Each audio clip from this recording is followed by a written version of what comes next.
Well, needless to say, last week's NFC North rankings, where I had the Detroit Lions fourth, needless to say, after today's performance, they're going up to third. Maybe up to second, depending on how the Vikings perform tonight. Travis Kelce. Oh, did you really drop the pass? That could have been a touchdown? That's crazy. So, the afternoon games, I'm just catching up on some of them anyway, because I got to take a nap before doing these watch parties, especially if they're on prime time. But the Detroit Lions, they seem to have found their mojo again, which good for them. But the Vikings, I mean, against the Falcons, I'm going to go ahead and give a score prediction. I'm going to say the Vikings win 24 to 21. And actually, speaking of which, this live stream is brought to you by Sleeper. With Sleeper Daily Fantasy Football players, this is for you. Use the promo code Randy on Sleeper and get a 100% match up to $100. The link to that promo code is in the description of this live stream. Promo code Randy. Shout out to the folks at Sleeper. Anybody go to Skull Fest last night? I wish I could have made it, man. Wish I could have made it. I'm hoping to see a complete game from McCarthy. You had the fourth quarter get off where, I mean, that's got to be right up there with one of the best performances in recent history in the fourth quarter of this league. It was great, but now we got to see a complete game. He's not a rookie. He's a first-year starter, though, so I'll give him that. And you got the win. But if you can pull this off, and I know it's the Falcons. It's not, I mean, the level of competition that the Packers have gone up against the Detroit Lions in week 1. And who did they play? They played Thursday night, right? Oh, that's right. Darisaw has to get back on the field. Hey, hold up, man. I got to check out to see what the inactives are looking like. I know Darisaw is part of that. And I think Harrison Hitman's too, right? Man had a whole offseason. What's happening? Inactives. Okay. Um,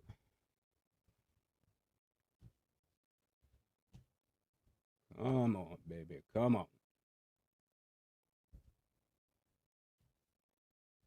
Inactives. Jeff Okuda. Figures. Harrison Smith. AVG. You have got. All right, Dallas Turner. You're up. That celebratory chant that I'm going to do for Dallas Turner. One of you in the live stream last year came up with this, and I wish I could remember the handle of the user, but I'm ready. Credit to whoever that was. I wish I could remember. But AVG, and of course, Christian Darisaw, the notable ones. So, man, school is going to have to, we're just going to have to get by. So, what I say, 24, 21? I'm going to stick with that. So, who's going to be the fill in for Jeff Okuda?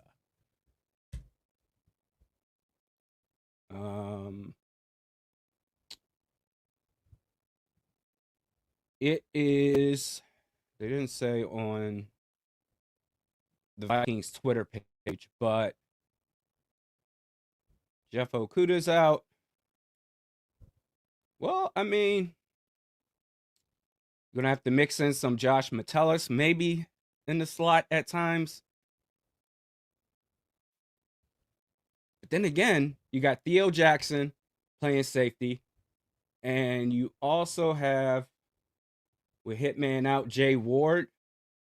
So yeah, perhaps you can get a mix of Josh Metellus and Dwight McGlothern. It's a little disappointing, but injuries happen. Darisaw is not playing. He is inactive. I'm like, man, we need this team back healthy. Darisaw, big dog. Got to get you back, man.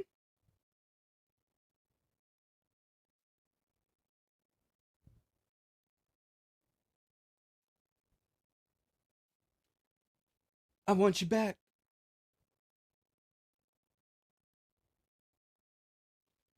Give me your score predictions. Vikings, Falcons. It's at home at US Bank Stadium, the first home game of the year. You know, this is, as Anthony Webb points out, again, AVG is out, but I'm really looking for, it's time, man, for Dallas Turner to show something. Now, I mean, he didn't have that bad of a game, or he had a couple of plays last game against Chicago, but he's going to play a full-time role tonight.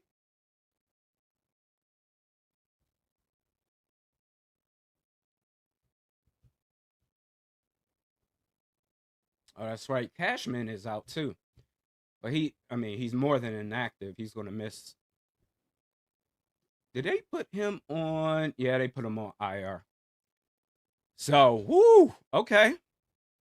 Ivan Pace Jr. and Kobe King, or likely because of the experience, especially playing for this team before, Ivan Pace Jr. and Eric Wilson, the likely inside linebackers. Goodness gracious. CJ Ham on IR. It's the Falcons. You should smash them. Even though I'm predicting 24-21. I should stand on business and be like, all right, 24-13. But it's any given Sunday. Dallas Turner. Please, I want to do the chant for you.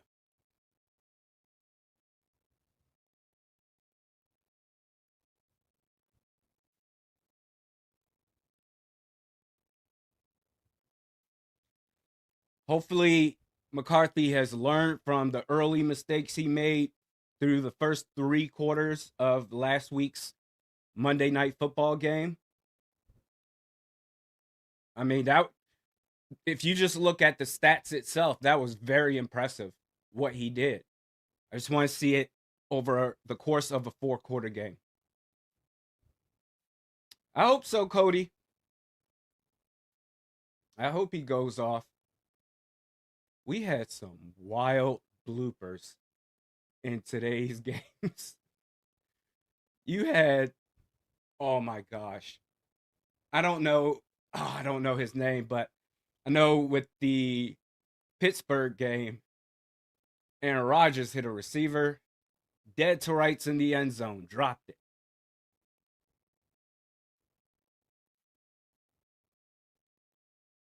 Tua is a disaster. Oh man, you know what? I think I'm gonna start a new segment or a new type of video this week, but it's just crazy.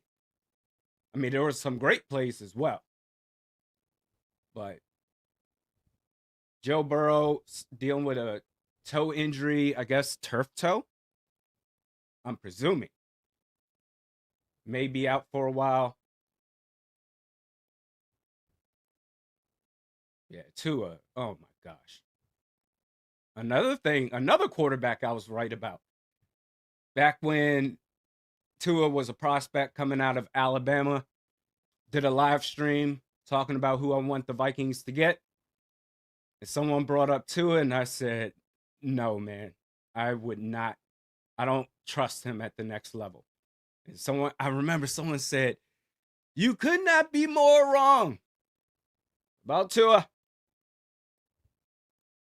Luckily, that's not our problem right now. He's making like 200 plus million from the Dolphins. That's crazy. But I love seeing all the purple jerseys out there. There's something special about Vikings fandom.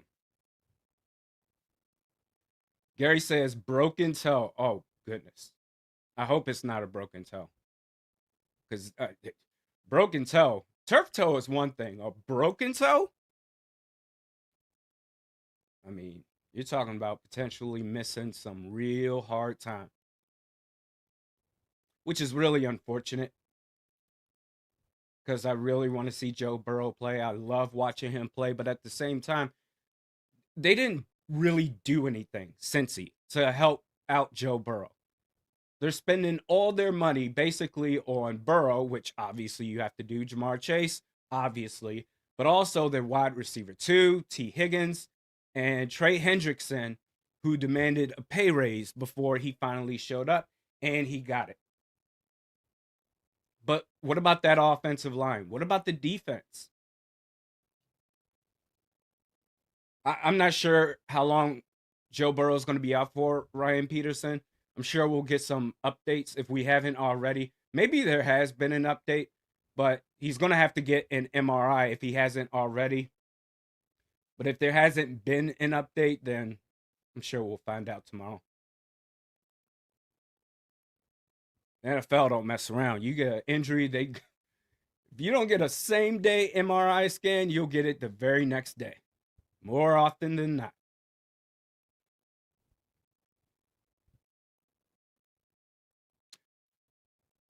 Oh, Heat, are they wearing the throwbacks tonight?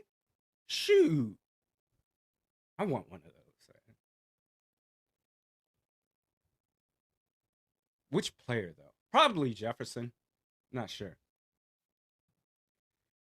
Chip the Black Boy, I appreciate you, man. With the super chat, the GOAT Vikings YouTuber. Oh, hey, I appreciate that. Thank you very much. All the family and friends watch you. Keep up the great work and hope you're feeling better these days. Hey, thank you so much. Man, I don't know what to say. I just I just do the best I can. It's just crazy because for years, like following this team, especially in my high school and college days, like I was the only Vikings fan, what felt like in the entire region, in the Northeast region, from New Hampshire, Mass, DC, Maryland, Virginia, like, and I was just there by myself. Or actually, in my junior high school, we formed like a Vikings fan group. But once I went to high school, there was nobody. I had nobody to relate to for years. And now it's just like I'm talking Vikings like I would with my friends if they cared, but they don't. But I'm talking Vikings now with you guys. And the fact that, I mean, I'm a mess. The fact that you guys put up with me, I am very appreciative of that. So thank you. Rex 1, I donate more, but I'm broke. Nah, it's all good. Thank you. Rex, you've been following this channel for a couple of years, yeah?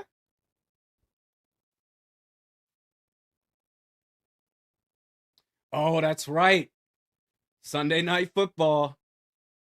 So you know I gotta do it. I'm not gonna interrupt Carrie Underwood, but I gotta do it. Greg Myers, appreciate it. Oh, Rex 1. So you were there from the very beginning, or almost at the very beginning. I started in 2016, so you've been watching since 2017. Big ups. I appreciate you. Sunday night football. Nothing better. Well, the 1 o'clock games are actually better. You can enjoy the rest of your day after the games. The 1 o'clock Eastern games.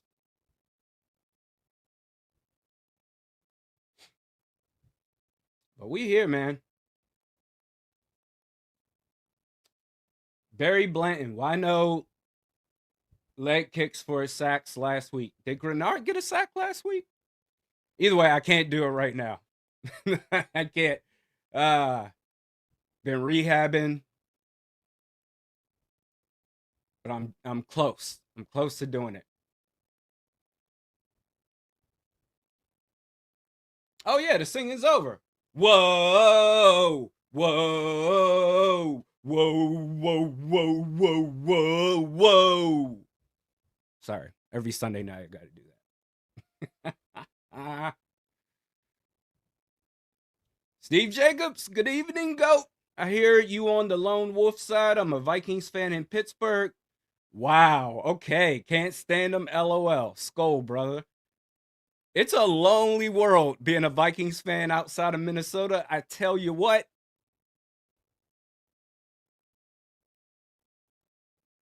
The fact that we can have watch parties every regular season and playoff game, that's special, man.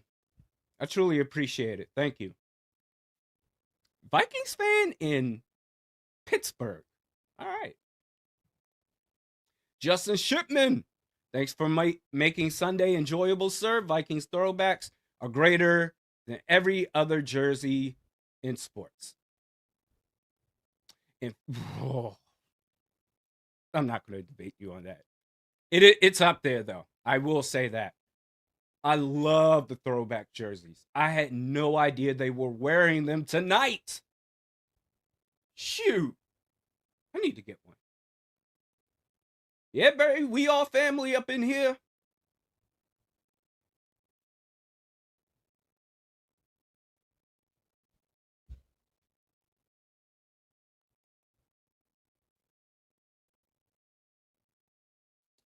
Rex One says, has it started snowing? Oh, wait, no, that wasn't Rex. Rex is saying, I hate you, Peter.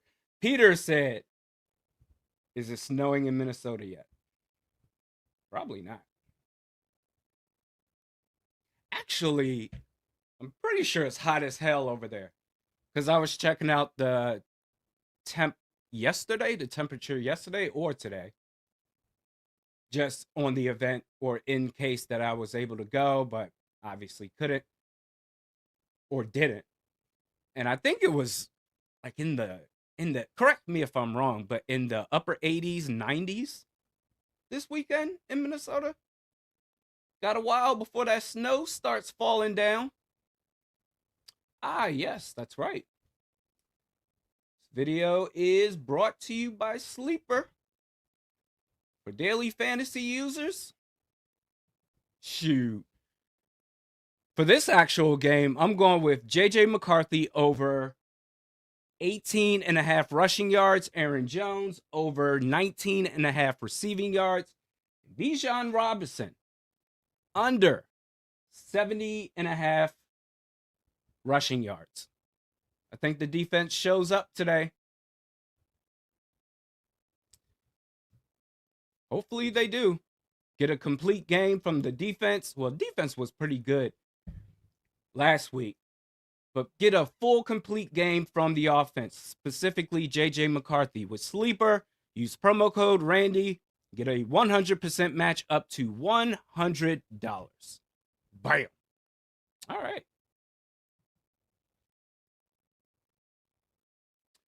So this is supposed to start now, actually. Exactly at 8:20 Eastern.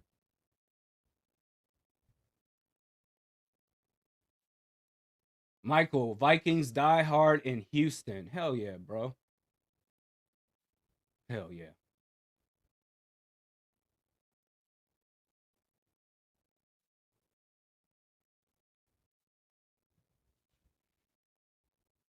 But yeah, man, what happened to the NFL? Man, they used to start the kickoff would start damn near on the button at that designated time. So, I know I'm bitching and moaning for no reason. Because they said kickoff is at 8:20, and I'm like, it's 8:20 now. What are you, the NBA? Starting 5 minutes late? Actually, NBA, they're like 10, 15 minutes late. It's ridiculous.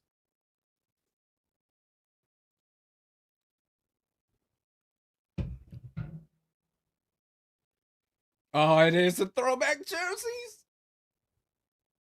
I could cry. I gotta get one of those. I gotta stop saying I gotta get one of those and just get one of those. What player? For some reason, those retro jerseys, like a big number, like an offensive lineman's number on it, would be so badass. Christian Darrisaw. Yeah. That's gonna be it. I'll get it at some point this season.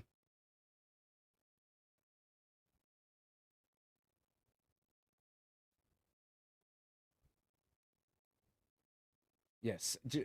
71. Darrisaw. Vintage. Meat and potatoes jersey.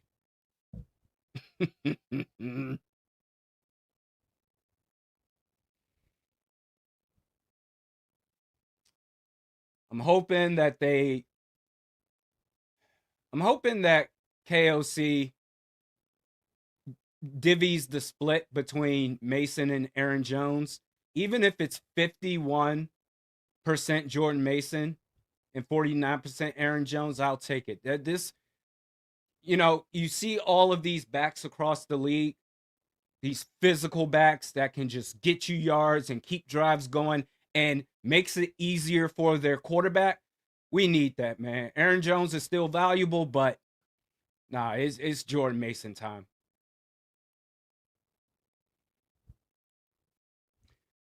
Peter said, yeah, leather helmets. Well, I ain't doing all that.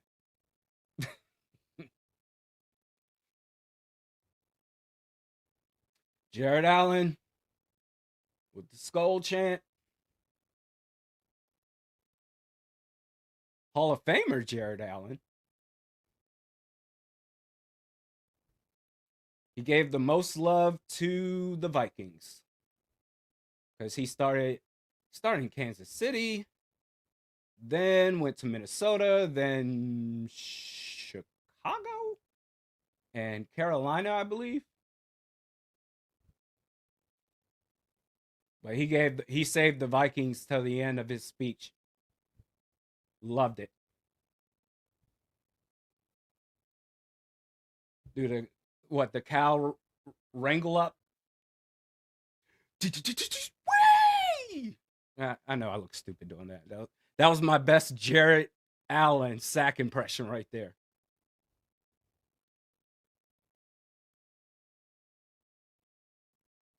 And the Vikings, oh no, yeah, the Vikings, they kick it off. And the Falcons, it's going to be a touchback. Obviously, you got to stop the run. I still don't think I have a read on Michael Penix Jr. yet. But Bijan Robinson, he's one of those dudes.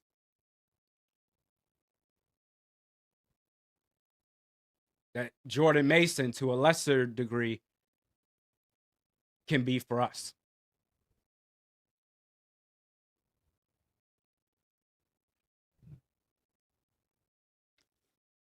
First and 10. You got Penix in the pistol and handoff to Bijan. Oh my God, Ivan Pace. That is pathetic. We talked about, why am I yelling already? Are you kidding me? We talked about this last week. Tackling. Basic, fundamental football. Ivan Pace Jr., oh. And was that Metellus that missed the second tackle? That's ridiculous. All right. So that was a big run. It's obviously a first down. They're in Vikings territory at the 40 in pistol. Handoff, Bijan again. Why wouldn't you do it? And he's breaking off for another big run. That was what, 12, 13 yards? Another first down for the Falcons. Oh my God.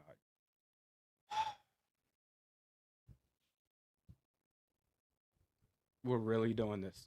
We're starting the game off like this, huh? Greg Myers' wife is an Eagles fan. Going to the game 10-19. I'm assuming they're playing at the Link, or are they playing at US Bank Stadium? All my in-laws are Eagles fans. So it can be annoying. Yo, this D-line is getting absolutely destroyed. They handed it off to Bijan Robinson again for about 5 or 6 yards. It's at home? Okay. Well, that makes me feel good.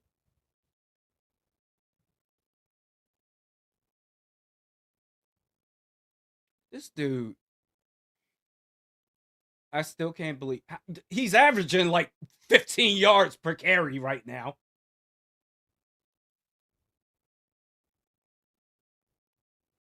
Did they almost exclusively operate out of the pistol? Hand off to Bijan Robinson. Hey, we made a tackle for no gain. Believe that was Jonathan Allen with the stop.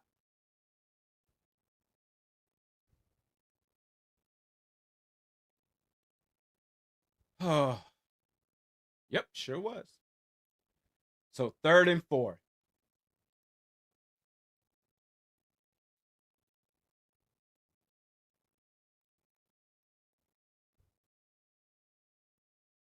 All right. Oh yeah, I forgot Carson Wentz was on that team, on our team. 3rd and 4, man. They're in shotgun. They called a timeout just before the play clock ran out.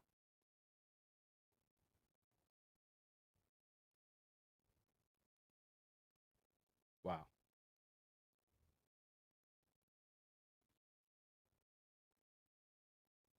Yeah, soon enough I'll be able to get back to doing the Jonathan Grenard sack celebration jump switch kick. That was fun to do last year. I don't even know where that just came. Well, I mean, it came from Grenard, but like, yeah, I'll start doing that on this channel.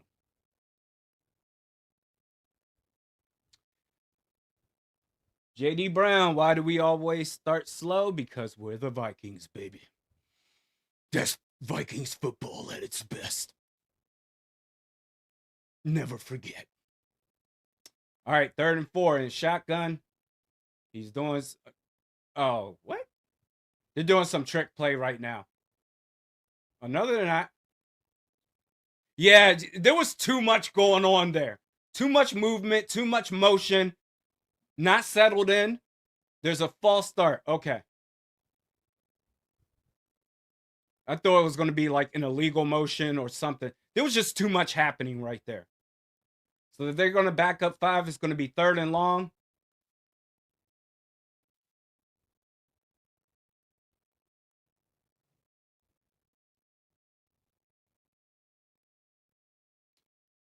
Watermelon on a scale of 1 to 10. How much do I miss Cam Bynum?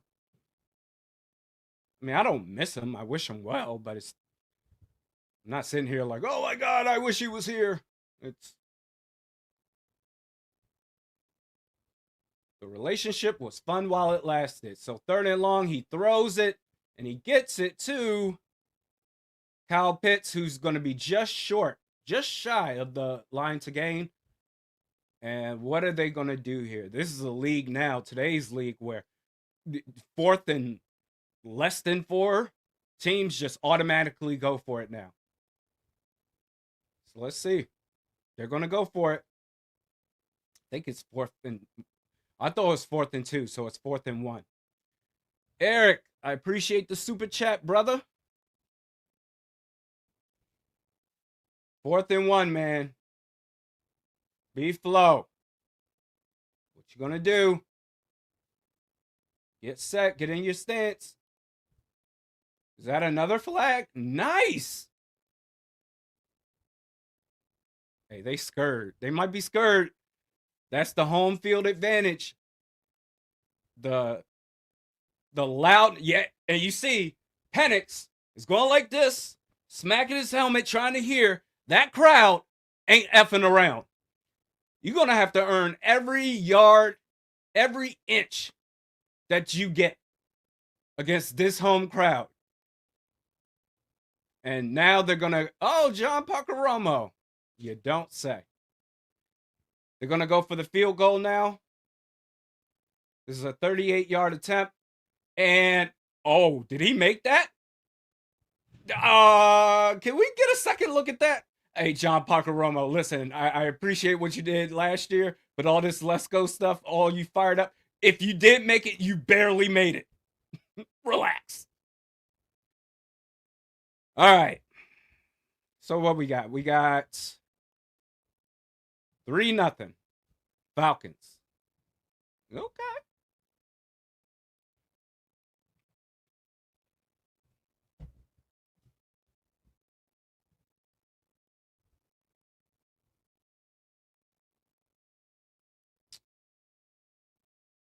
All righty. Update the score. Boom, boom.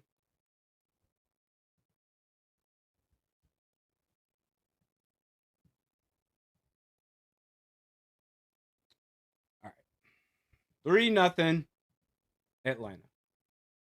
How do the Vikings respond, you ask? Your guess is as good as mine.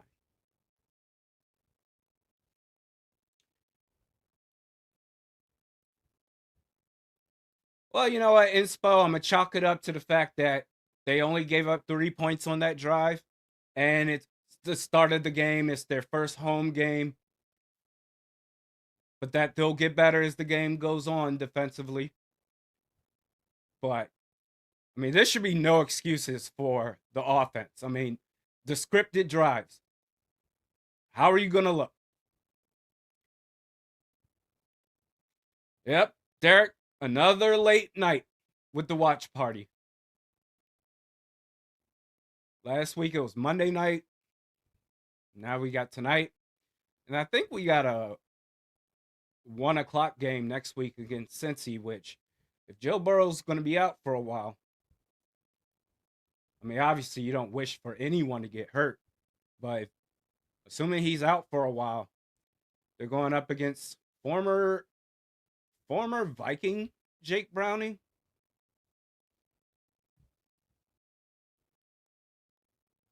Yeah, I thought he missed it too, Mark. Tell me that they reviewed this during the commercial break, because that was close.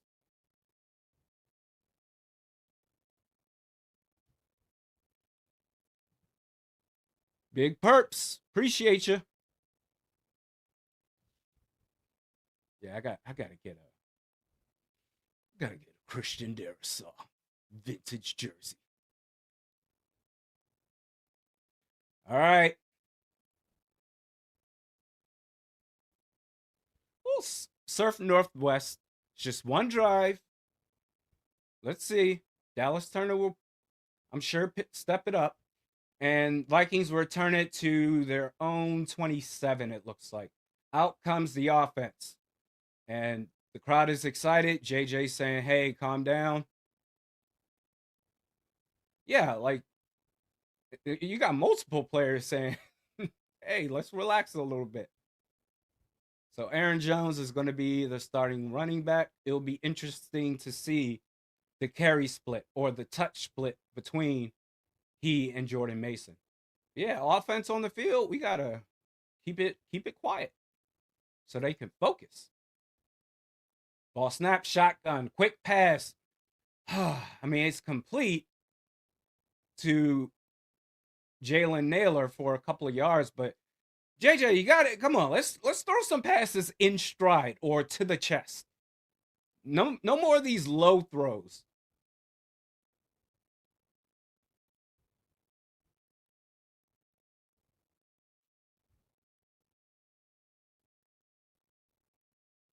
All right, so you got 2nd and 8.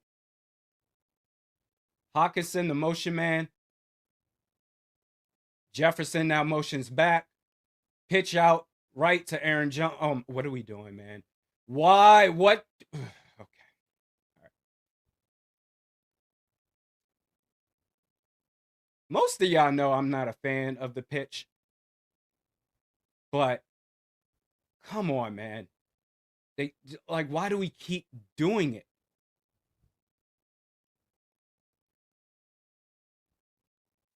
All right.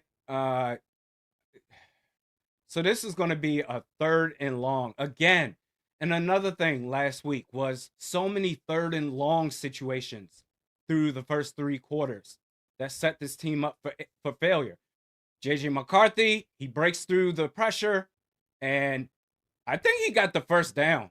That ball, he stretched it, and I think it reached the line to gain. And they're going to say, man, it's close. They're saying 4th and 1. Yeah, go for it. Oh, is that Aaron Jones, the running back? Yep. Okay. Tush push. I don't think they got it. That's pathetic. That's pathetic. That is freaking pathetic. They didn't get it.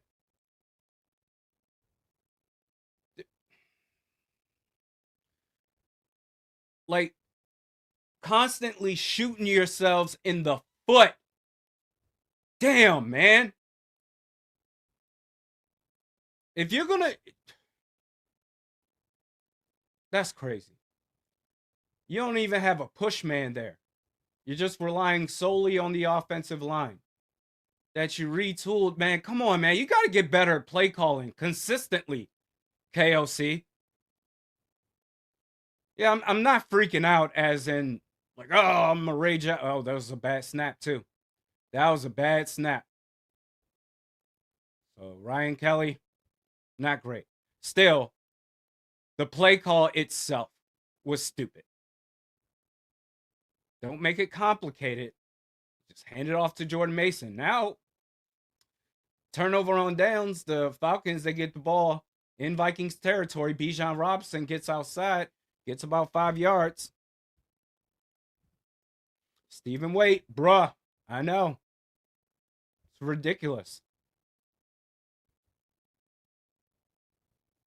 And the thing is, like I say all the time, KOC's a good head coach. It's just the play calling aspect. It's not consistent. He could use a lot more help in situational play calling, and that wasn't even situational. That's the script. That's the scripted drive.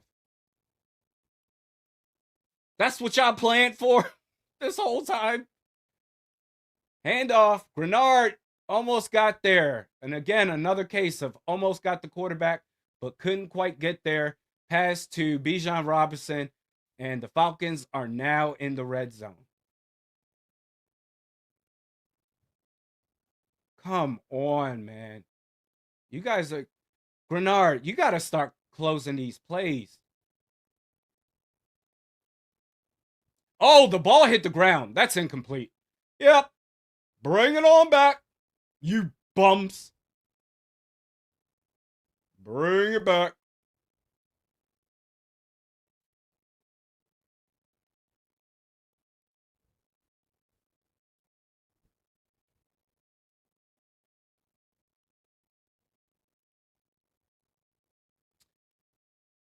And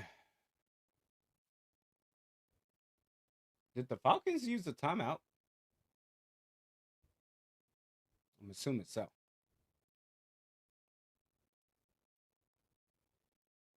Goodness, 3 and out to start game 2.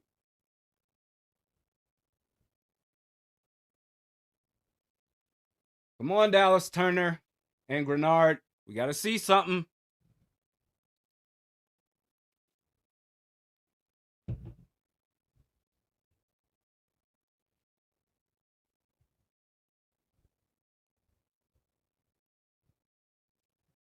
Appreciate you, Stephen Waite.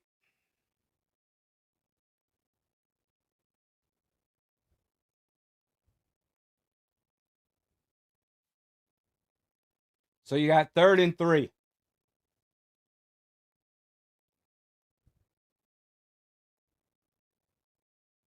Ball is at the, looks like the 30-yard line. Oh, no. The 30-yard line. Obviously in Vikings territory. Can somebody get pressure? Don't draw a stupid penalty now. All right. Ball snaps, throws it quick, slant. And it's going to be a first down to Kyle Pitts. It's very disappointing just how easy this offense is making it look against this defense. And that I'd like to know, do we ever play man coverage? Because that'd be nice.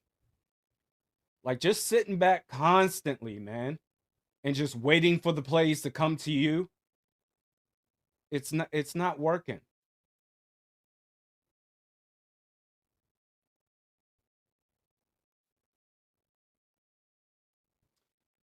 Ball snaps, throws it out right. Bijan Robinson.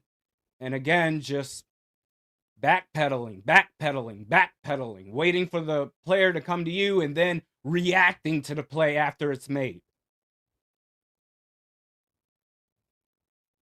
Yeah, this is tough to watch.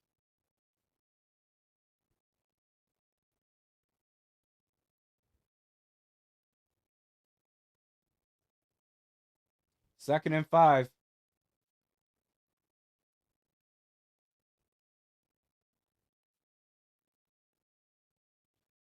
At the 11-yard line. Ball snaps. Penix sends it. And again, that's incomplete. But Kyle Pitt or Bijan Robinson was wide open right there, too. Just camped out underneath the zone. It's frustrating.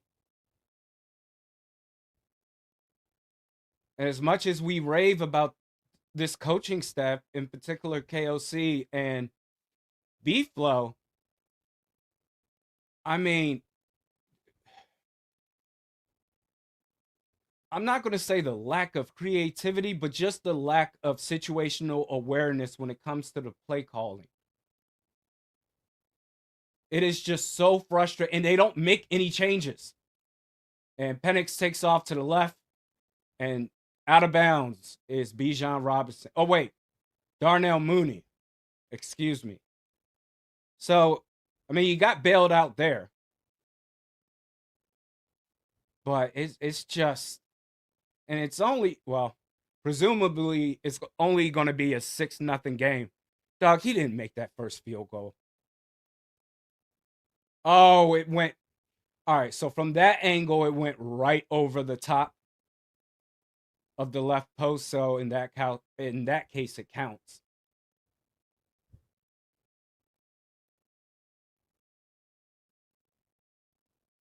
Kick is up. Kick is good. So another slow start for this team.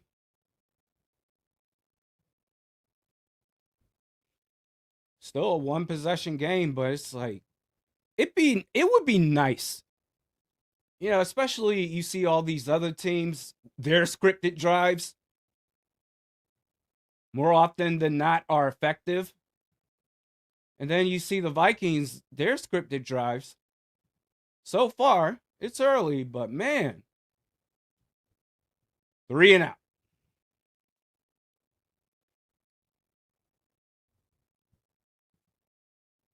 And then just seeing the opposing offense just march down the field. That's crazy.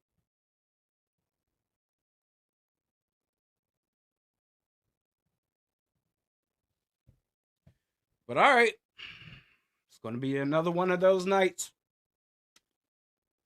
Another one of those games.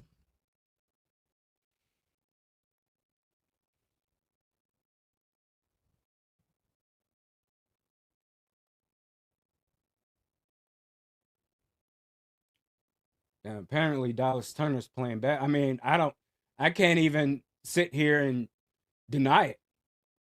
I haven't specifically watched Dallas Turner. I'm just hoping that somebody can get pressure on Penix. But I know Dallas Turner sure as hell ain't doing anything. Ivan Pace Jr. with a huge missed tackle in that first drive.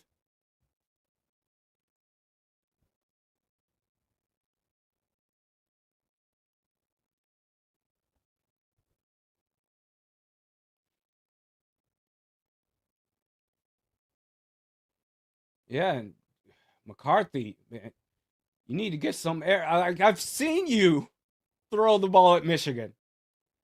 You know how to pass the football. All these low throws where the receiver's got to dive for it with no chance after yards after the catch is ridiculous. Let's get it together. Lock in. If you had some Red Bull or something before the fourth quarter, whatever you did, do that.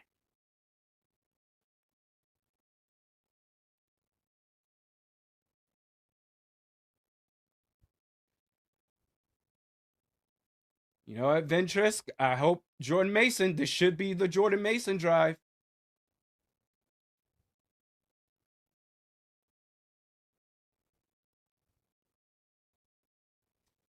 So the Falcons are going to kick this thing off. 6-0 game.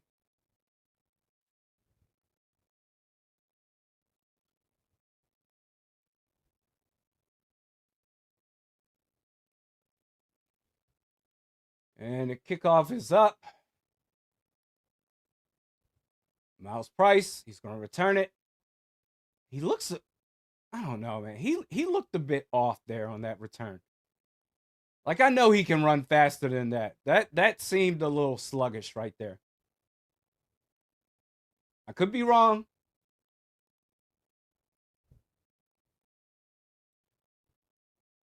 Holding receiving team. Okay. That's great. Gabe Murphy. Thanks, man. Appreciate it.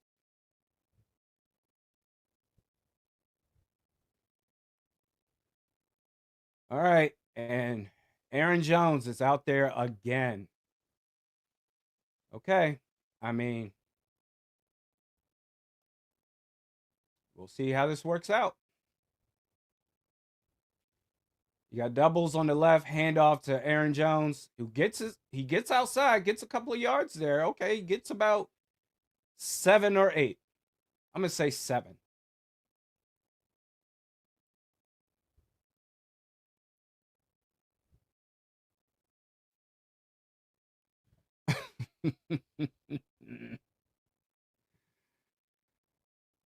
Randy, we can't do this again tonight, man. No, we can't. What is the situation here? Because if I remember correctly, last game against Chicago, that second drive, it was Jordan Mason. This drive, I mean, it's Aaron Jones again, who gets tackled for a yard. Like, what are we doing here? I'm not. Yeah, we that was too much last week. I tell you what.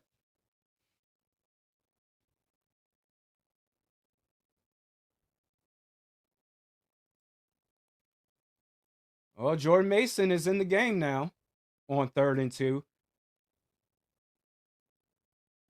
Excuse me. Ball snaps. JJ McCarthy gets sacked. This is I'm sorry. This is pathetic. Downright pathetic. You're in your own damn stadium. Looking soft.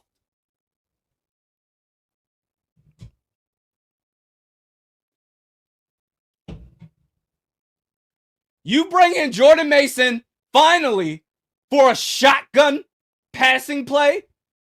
And the offensive line, yo, is this the same offensive line from years past? I thought we upgraded there. No?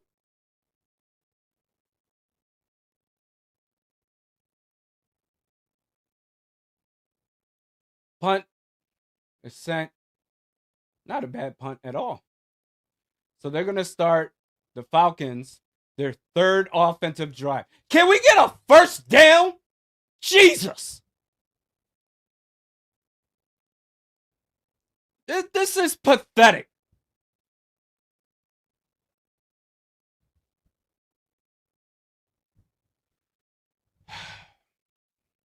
I mean, no words. Stephen Waite says it best. ... Like, comma, bruh.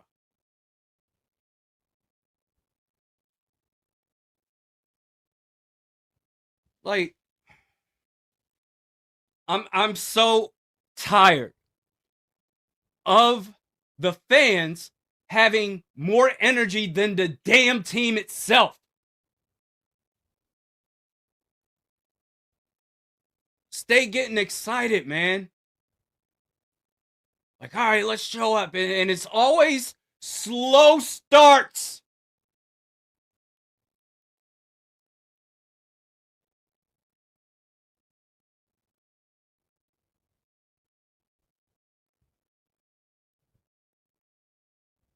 And then they need a motivational speaker midway through the game to get them going.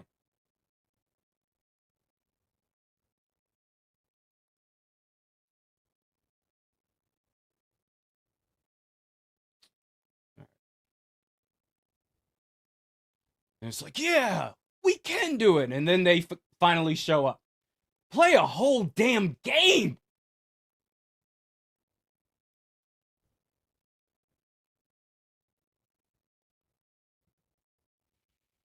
JD, everyone sucks.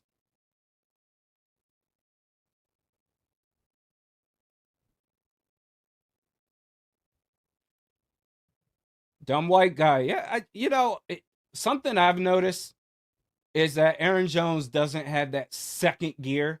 You know how the elite running backs, they get the handoff and they build up, build up. They see the cut and then boom, they go that second gear. Aaron Jones he's not a bad player. You just need to know how to use him. And they are using him the way that they should be using Jordan Mason.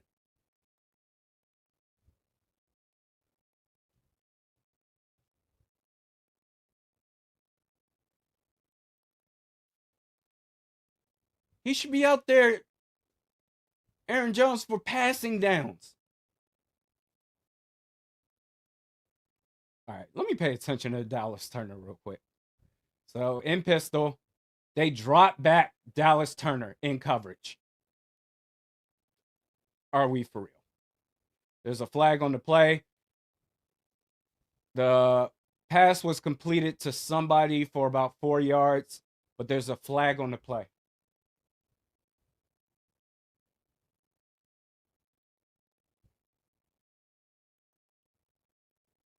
Well, looks like that's going to be pass interference on Byron Murphy Jr. Don't even care.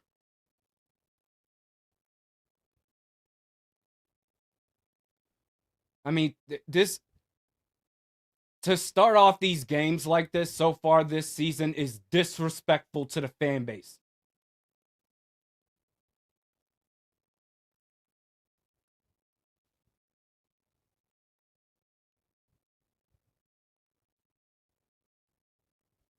First and 10. Look at Dallas Turner again. He's going up against the left tackle, and that didn't work out. Got pushed out the way. Not even a factor. Why is Dallas Turner going up against the left tackle of any team?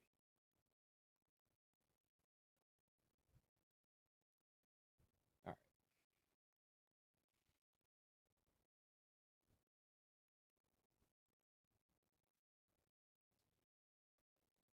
AVG. Oh yeah, Blake Cashman's out. Jeff Okuda, Harrison Smith dealing with an illness. That's just a weird situation with Hitman. Has yet to make his season debut. Pistol handoff to Algier, who gets a first down. No resistance, man.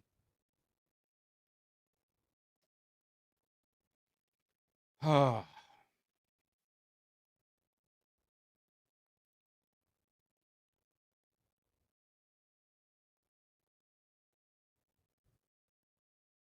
15 rushing yards through what, 3 possessions, minus 7 passing yards, 8 total yards. Like, okay. All right. Or play action. Grenard couldn't get there to close on the sack.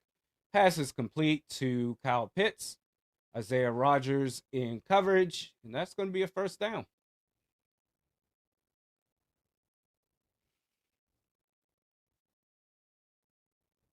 Yeah, wow. It just and there was a point in time where the scripted drives, KOC was like a beast at it. Where the Vikings, I think probably the first year he came on, I mean, they scored damn near every first possession of the game.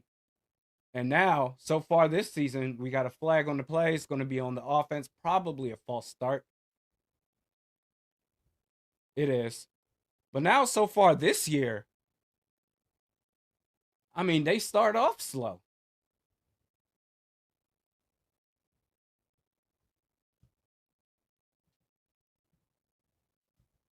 That's tough.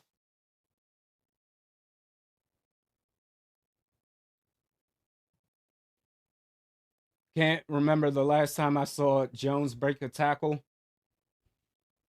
I mean, apparently KOC thinks he breaks tackles all the time. He keeps playing them.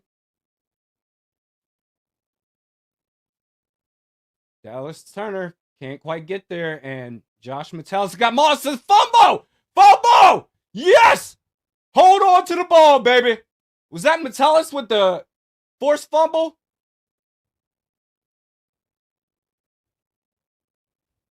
Let's go. Who's that with the recovery? Is that Rodgers? Oh, that was Eric. None other than Eric Wilson. Well, I'll be damned. The recovery. Or is that Theo Jackson? I should know these damn numbers. Actually, Theo Jackson, this is the first year he's a starting safety. I think that was Theo Jackson.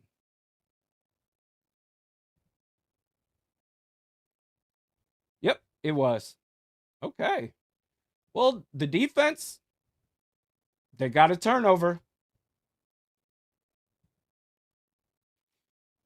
Definitely not. Nikki says, can we get a refund on this revamped offensive line? Oh, I mean, maybe. I don't know, man. Maybe they just need a couple more games, but they've had a whole off season to build cohesion, at least some sort of it. Like right now, the offensive line so far this season has not been a factor. Well, in the fourth quarter, they were pretty good last year or last week.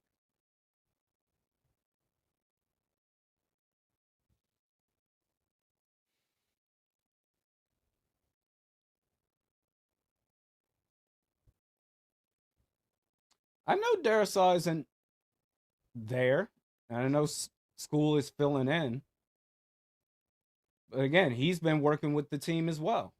And I get he's not the talent as Christian Darisaw, but it's not it. It's not just the left side of the offensive line. JJ McCarthy is facing pressure almost immediately after the snap. Ryan Kelly has been bad so far today. The middle, the interior offensive line has not been effective so far tonight.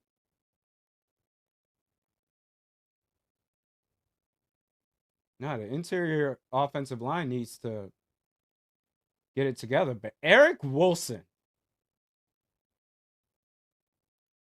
hell yeah. Hell yeah, bro. Eric Wilson with the forced fumble. Theo Jackson with the recovery. Straight. But see, that's the effort I'm talking about. You already gave up a big play. And it's like, if he's going to have the ball out wide to that degree, right in front of your face, man, punch that ish out. Play action. McCarthy throws it. Okay. That's a completed pass to Justin Jefferson. He did catch it beyond the first down marker, but okay. It looked like the refs were marking it short because he did run backwards a bit, but that was the momentum of the ball. They're going to give him the first down.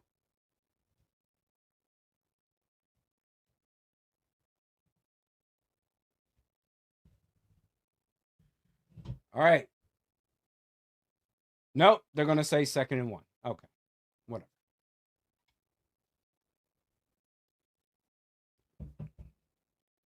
So they hand off to Jordan Mason. They do a trick play. Why are we doing trick plays on 2nd and 1? Misdirection. Just hand the ball off to Jordan Mason and let him run north. North.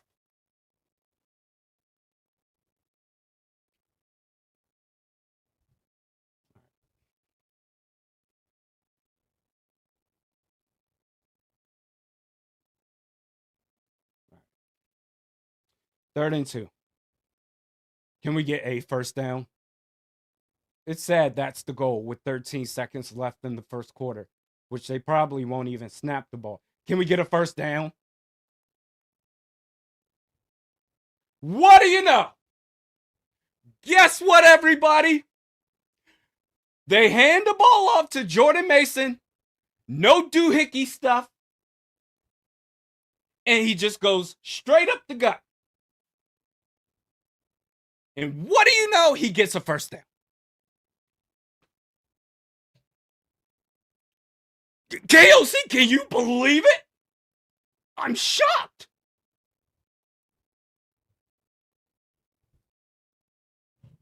Jeez.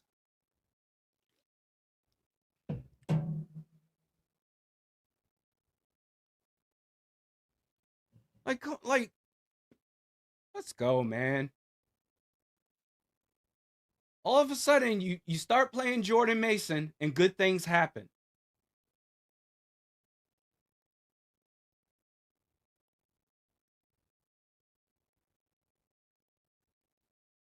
And I hope this doesn't become a thing all season. Actually, I can see it right now that this may become a thing all season. Where all season long, KOC is just committed to Aaron Jones, and Jordan Mason might get 30% of the lion's share.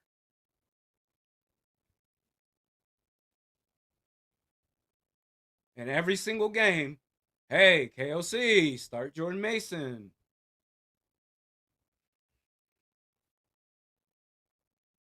Because I feel like every year, it seems like it's that way with a particular player. Rex, you might be right. Aaron Jones is certainly not the same guy he was in his prime. He's no longer in his prime, obviously.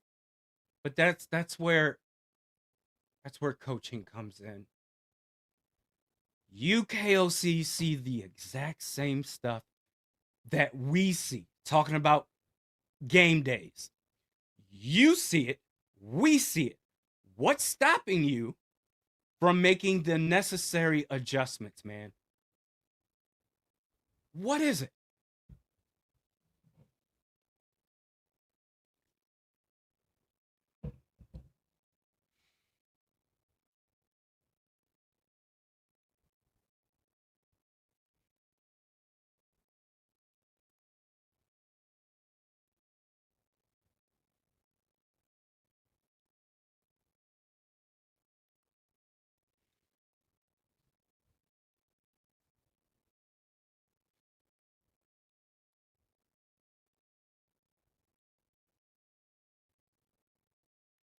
All right, we're back. It is 1st and 10. Ball is at the 42-yard line of Minnesota's. Good protection right there. Pass to Jordan Mason. Hey, you know we got Justin Jefferson on this team? You know we have TJ Hawkinson, right? Duh.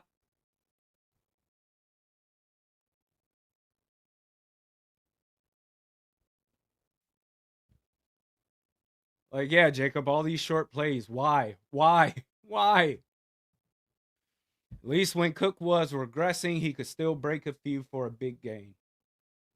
Yeah. Well, Jordan Mason, they're finally committing a drive to him. Play action bootleg. McCarthy runs left and just keeps running until he gets out of bounds. All right.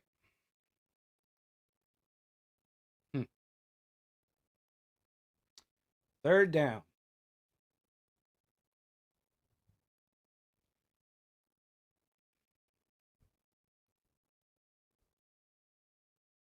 3rd and 6 to be exact. 13 passing yards is ridiculous. Lee bad.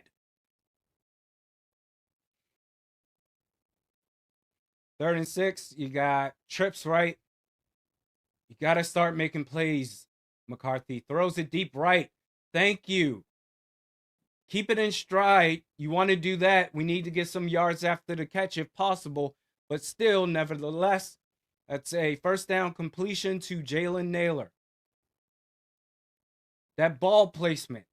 He can do it. I don't get what's so far this season. I don't understand. Like, you got to dive for the pass or you got to jump. But you'll take it either way. First down.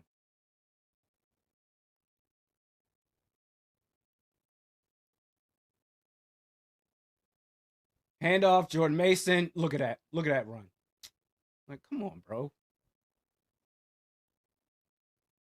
Watch KOC be like, all right, I've seen enough. Aaron Jones, get back in. Ah. Like, this is crazy, man.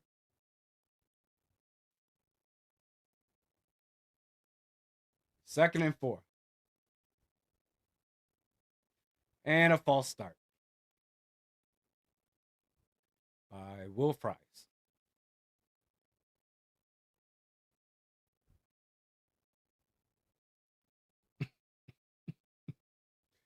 All right, man.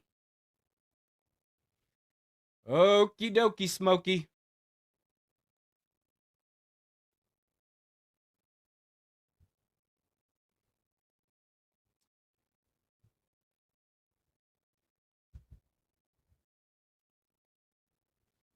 That is what Anthony's saying. JJ's throwing harder than needed. He only has one velocity. All he knows is throwing lasers. Hand off to Jordan Mason, who gets 9 yards. Like, it's that's why whenever I hear stuff like, well, they know football more than you, and they do.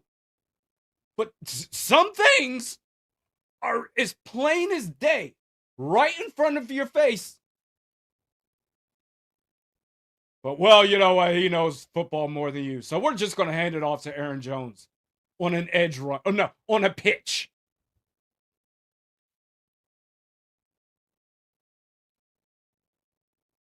Pistol formation.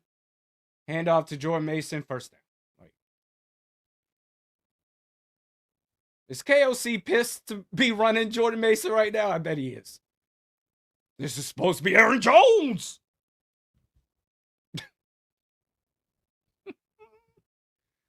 Oh. Wow.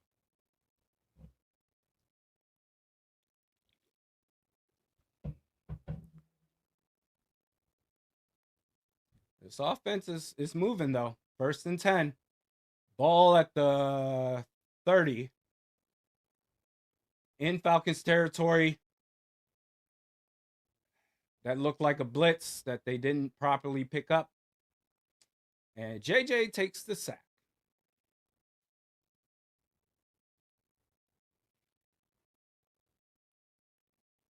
Well, horror, our receivers are there. It's a mixture of McCarthy not looking downfield and just running a putt-putt offense for the most part so far. And not so great of an offensive line performance, or at least not that, and not picking up the blitz. JJ McCarthy throws it right over the middle to TJ Hawkinson, incomplete. So it's 3rd and 18. That was what looked to be a promising drive. But 3rd and 18, man.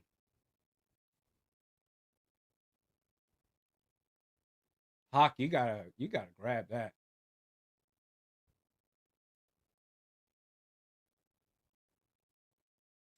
Third and 18. All right, at this point, you're playing for field position for the field goal. This is where you have Aaron Jones out, but instead you got Jordan Mason lined outside. And pass is thrown, and wow. Thielen caught that.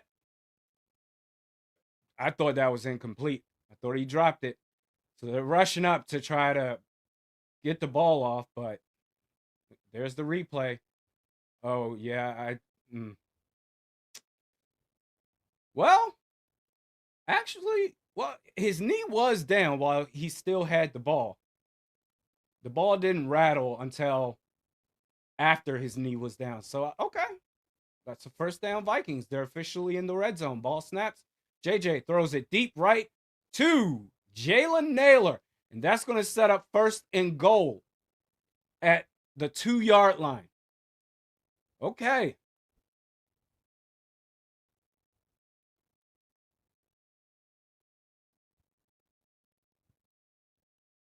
Boy, that completion to Adam Thielen, that was so close to being an incompletion. All right.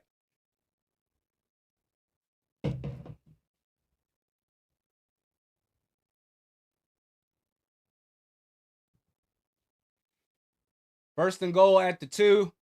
Jordan Mason, tailback. Oh, my God.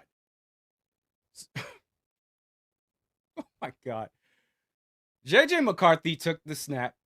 It was going to do a play action to Jordan Mason, but he himself fumbled the snap.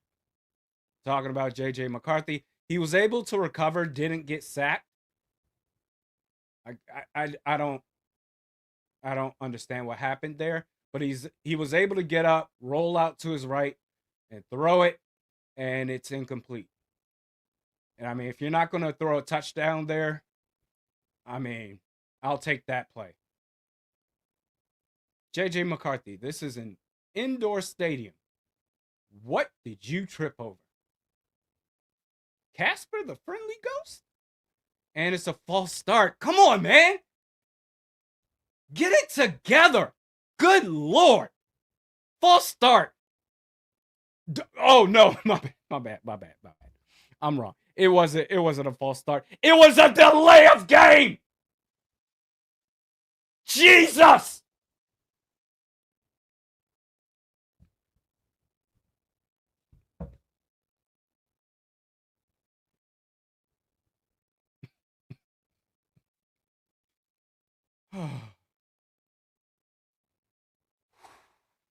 Second and goal.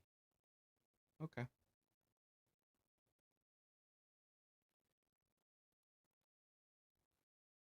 Ball snaps. Play action. School's terrible. I get it, he's a backup left tackle. Gave up the sack to JJ McCarthy, and that's going to set up, I don't know, 3rd and St. Paul.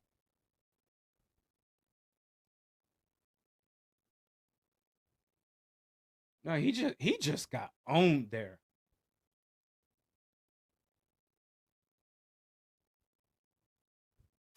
Okay.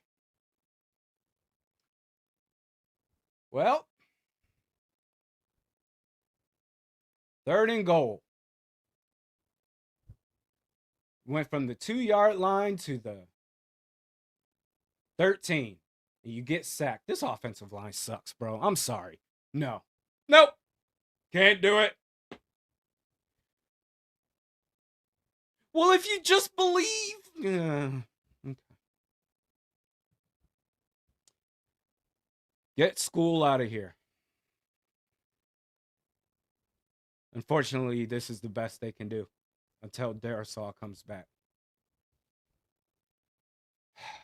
Well, here comes Will the Thrill. No pressure. But just like in many instances, it's all on you. Kick is up, kick is good. All right. 6-3 Falcons.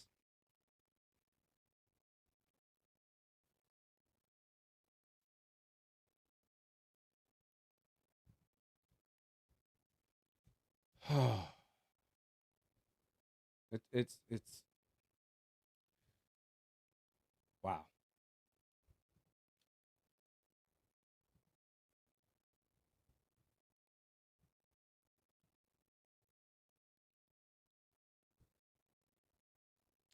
Well, at least they got some points. Missed opportunity from the 2-yard line. JJ just trips over a Juicy Lucy. You get what? A delay of game. And then the offensive line gives up pressure. Back-to-back plays.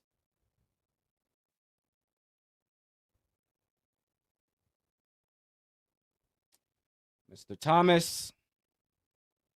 Dude, hey, Randy, Detroit Lions fan here. What kind of play calling was that? Y'all need a new play caller. Well, listen, Mr. Thomas, you are preaching to the choir, okay? I've been saying this damn near the entire time that KOC has been here.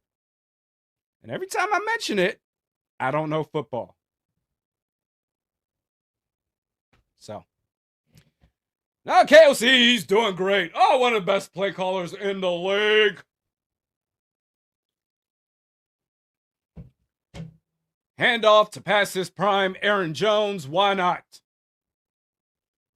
Masterful play calling. Thing is, I say that, and some folks equate that to I'm saying he's a bad head coach. That's the internet for you. Gotten quite used to it.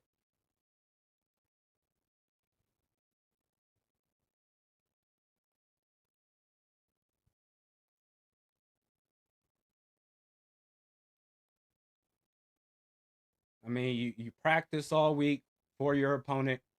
You know your personnel. You know their strengths and weaknesses. School being bad out there, whatever. We just got to hold on till Christian Darrisaw comes back. But this offense is pathetic. Like, you see the play clock. You guys see, okay. So they returned it. The Falcons got to about the 23. So if you see in the back of the end zone, and really, I'm pretty sure this applies to all the stadiums in the league, but it's for sure right there. Think about how many times we've said delay of game, really? And JJ McCarthy, every damn quarterback that plays, home or away, there is a play clock right in front of your damn face. Right there. And you can't get the ball off in time? That's ridiculous.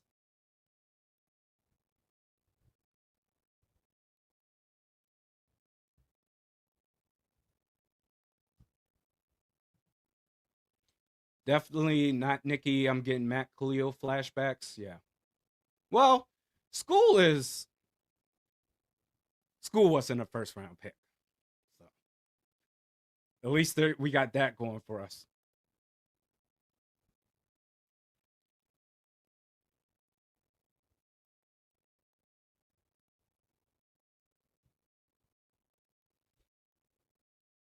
So what's this? 2nd and 3. They hand the ball off. Bijan Robinson, just shy of the first down. I mean, they're inches away.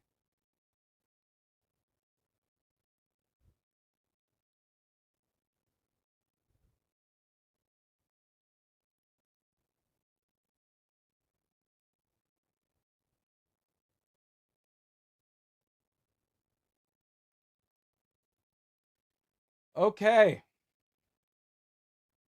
3rd and inches.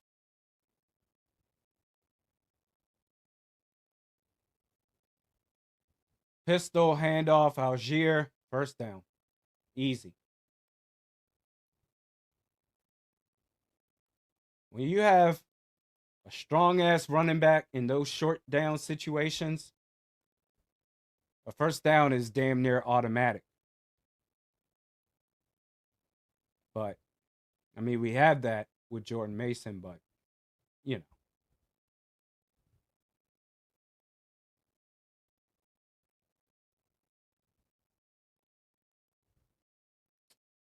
So it is first down, 5 minutes left to go in the half. Pistol. Play action. Pressure's getting there. Pressure's getting there. Finally. Dallas Turner got the sack. Yes. Let's go. You got to do it the rest of these downs on these drives, on this drive. But Dallas Turner, let's see how he got to Penix right there. Woo! I mean, just effort, pure effort. Didn't necessarily overpower the left tackle, but he fought the whole way until eventually he got space, bounced around for the sack. The chant for Dallas Turner. In fact, I'll do it after this. Penix drops back, almost got another sack. Incomplete pass. So Dallas Turner coming from the Crimson Tide.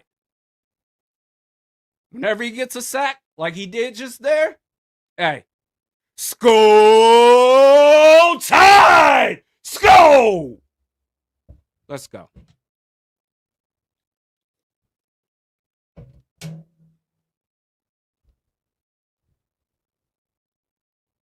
Let's go. It's 3rd and 20.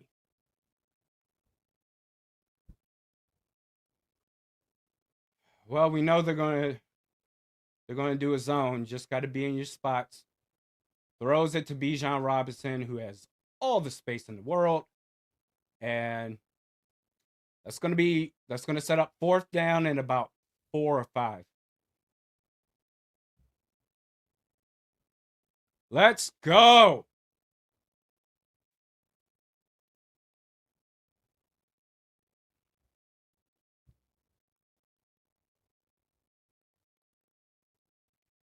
So Miles Price, the return man, make something happen.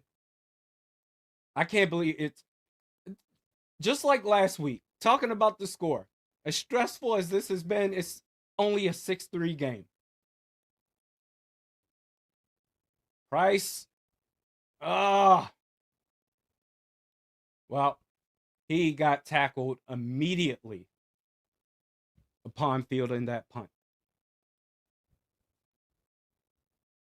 Well, bad jokes, Brian, the way that YouTube live streaming works, or not only that, but just simply with streaming the game, since I'm an out-of-market Vikings fan, I'm always going to be 20 seconds behind. That's just how it works.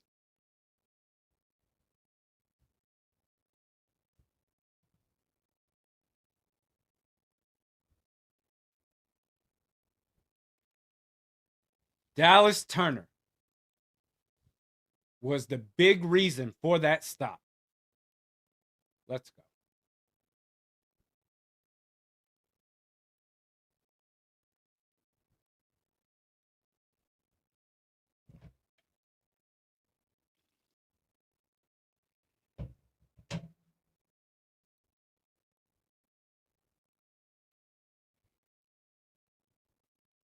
Woo-wee! Okay.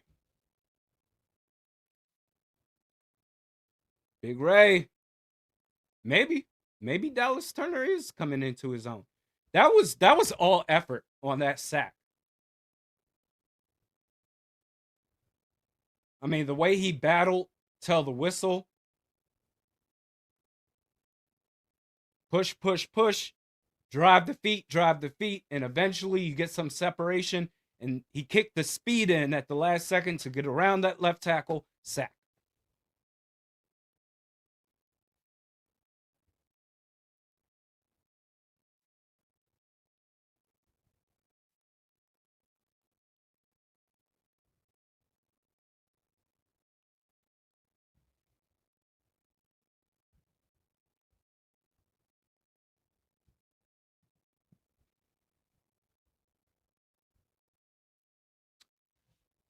Actually, I saw Matt Khalil once, because I know one of the commenters said getting Matt Khalil vibes.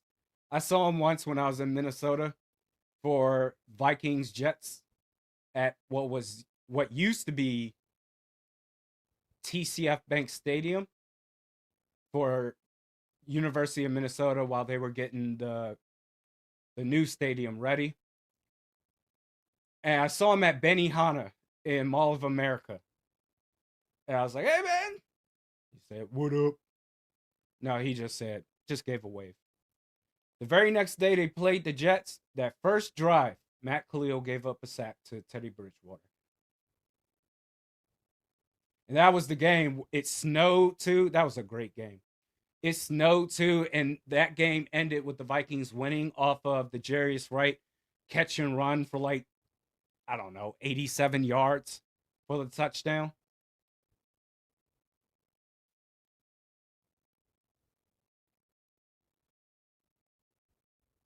Is Ryan Kelly hurt?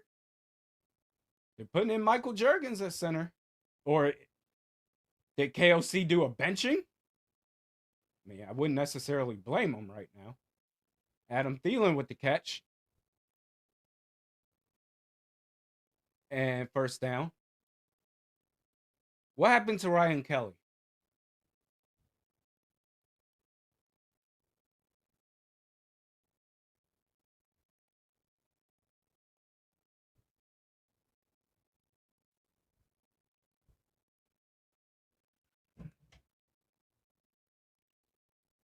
Either way, 1st and 10. I need to get an update on that. I need to know what's going on. So it's 1st and 10, play action. McCarthy throws it deep right. And there's a flag on the play. So it was intercepted. A forced ball there. Terrible decision making by JJ McCarthy. Well, let's see. Did Jalen Nailor fall? And again, we have Justin Jefferson on the team, so in case you want to throw that way. So throwing it to Jalen Nailor. He doesn't slip. McCarthy's passes are just bad. These are bad throws.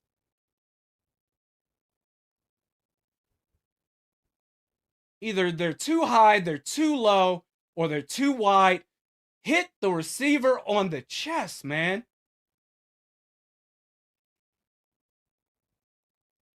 All right.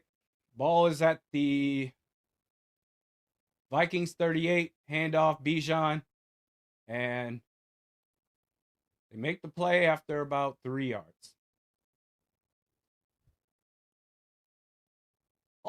All of a sudden, you can't pass?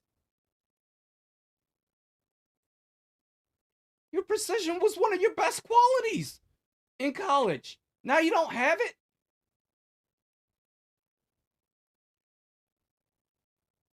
You throw it in the direction of the chest, out wide, and Nailor, hopefully, catches that. But it's certainly not intercepted. You throw it short and low?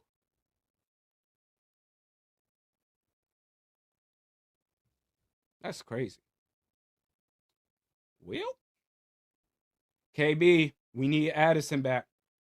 I mean, the way it's going, shoot, JJ will throw at Addison's feet too.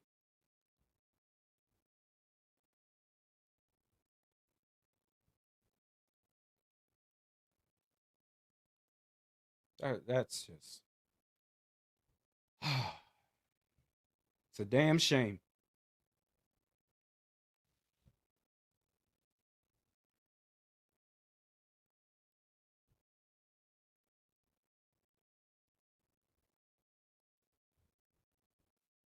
The way JJ's throwing right now, I mean, you got Moss out there. Throw it right to his ankles.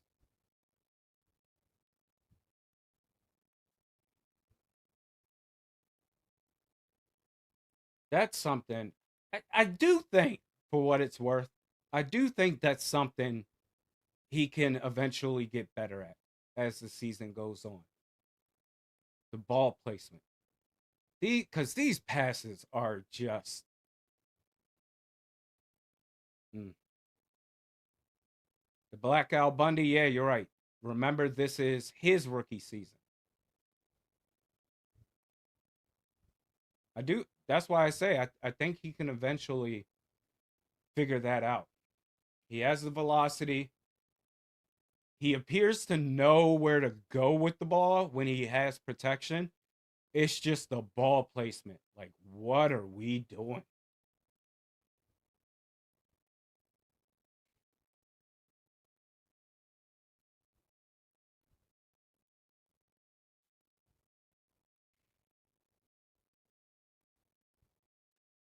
Hey, you know what, Chad? Like, I've been critical of Jalen Naylor as well, but so far, I mean, he's done the best that he can with the types of throws that he's receiving. So, 2nd and 7, the flag on the play because Jonathan Grenard went offsides.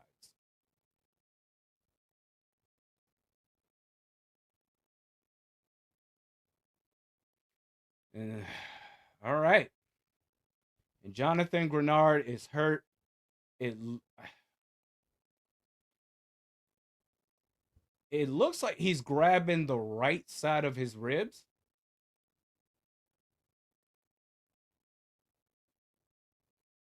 Oh, so offsetting penalties. Okay. One on the defense, one on the offense. Jonathan Grenard is down. Yeah, he jumped off sides there. Yeah, it looked like he was grabbing the right side of his ribs. Mm.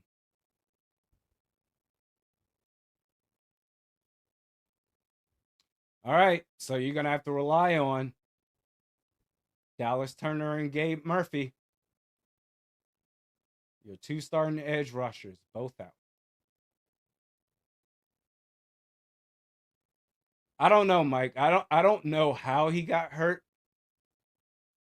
I think he did take a bit of a shot, like a palm, from the right tackle on the right side of his ribs, but I can't. At this point, I'm just speculating. I have no idea.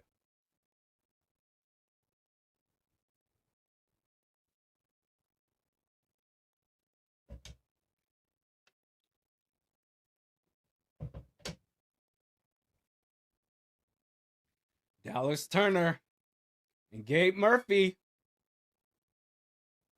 Where else would you rather be?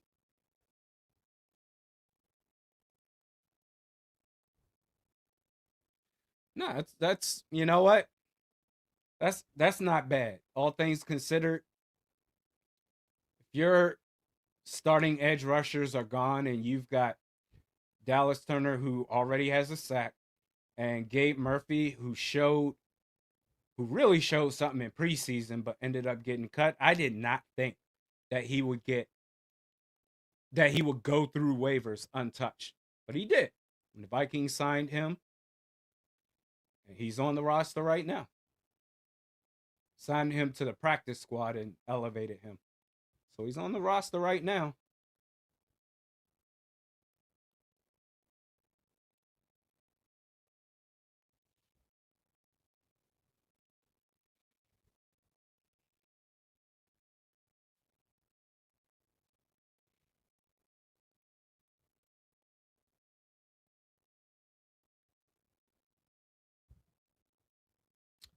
Oh boy.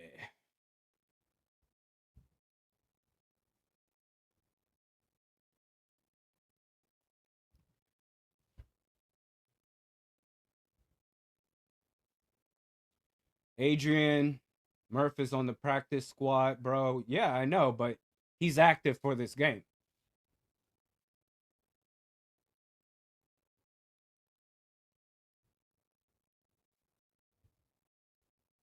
Wait, wait. Yeah, he is active for this game. There's there's 59 who just got double teamed. Murphy, right there.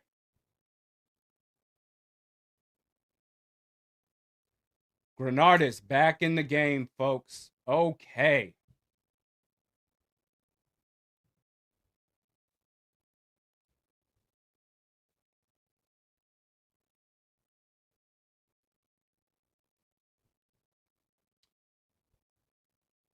All right, so it's back to Grenard and Dallas Turner. 3rd and inches. Ball snaps, handoff. Oh my gosh. Algier just ran through a gaping hole. Revamped offensive line, revamped defensive line, getting off to slow starts.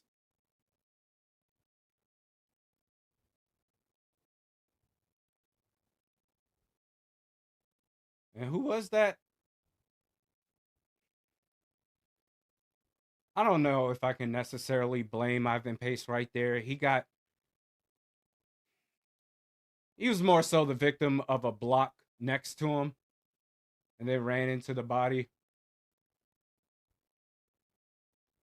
But he hasn't been great today, that's for sure.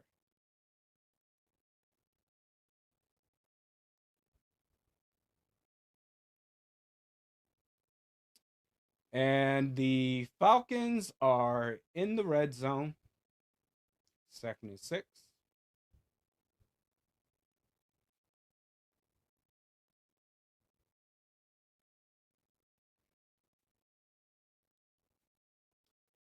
Michael Penix and shotgun ball snaps. Looks to his left, throws left, and completes it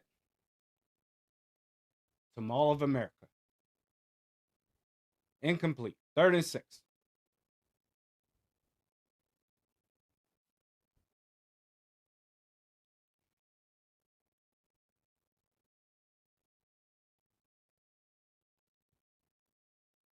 Yeah, that was a bad throw. 3rd and 6.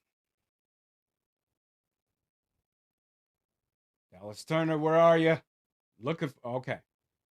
I guess he's exclusively going to go up against the right tackle. And look at that effort.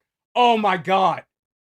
That play was made by Dallas Turner. If they show it again, Dallas Turner against that right tackle did the same thing that led to a sack the last time against the left tackle. Push, push, push, push, push. That was all strength. Didn't even need the speed.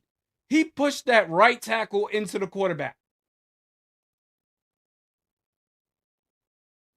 That's great.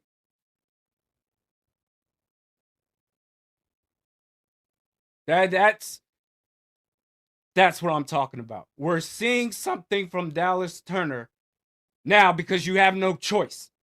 Because AVG is out. Kick is up. Kick is good for the Falcons. So it's a 9-3 game. I wish they would show that play again from the line of scrimmage.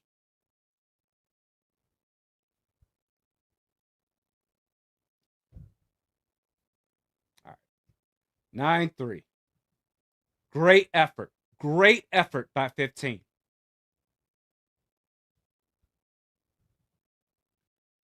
Just a good old fashioned battle of the field goals, baby. Oh, yeah, Justin Jefferson. He plays for this team. You want to throw it to him, maybe? Once? I mean, that'd be cool. But what do I know?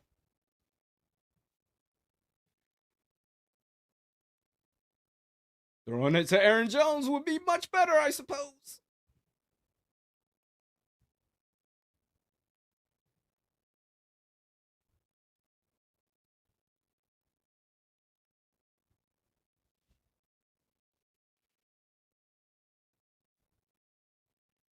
Okay, 9-3. Still a one possession game. Vikings get the ball. Oh, 25 seconds left to go in the half, so not much is going to happen there. Miles Price fields it, takes off. Nice. That edge could only be so long. So he may have made it to the 20 or the 25.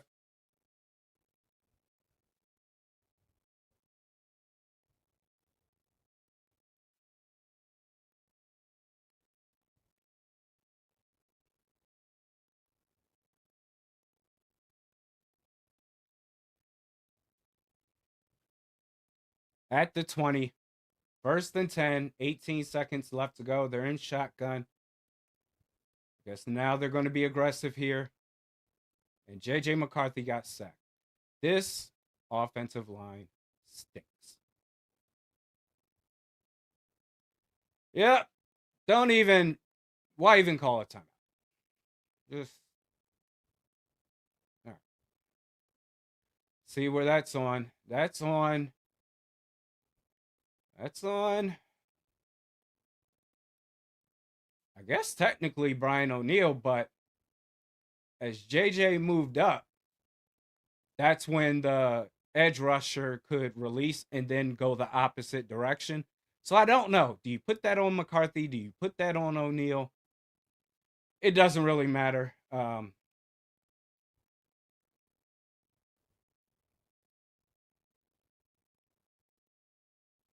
This team, this first half is ass.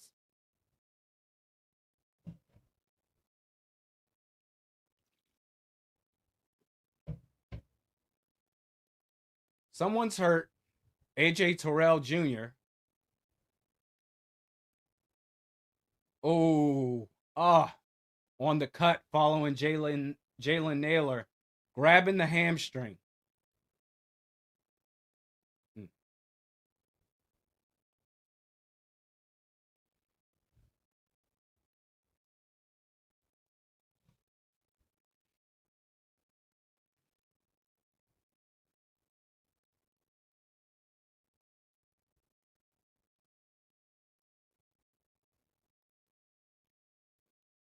Justin Jefferson got 2 targets in this game? You lying.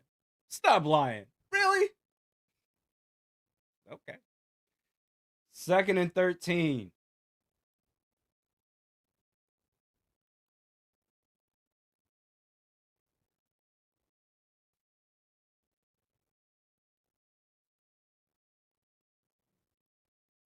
The ref's just standing like, okay.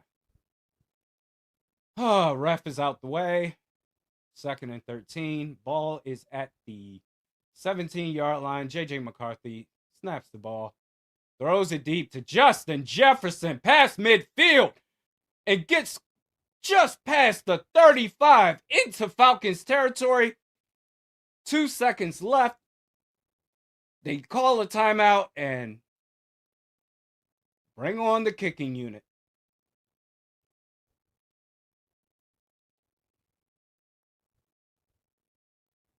The before move that JJ made or Jefferson made to get that safety to go to the right side, and then Jefferson cut back in onto the left side in the middle of the field, and he was wide open.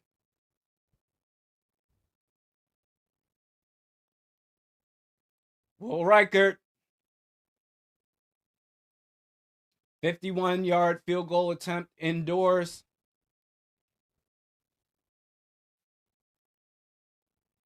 Kick is up, kick is good. Okay.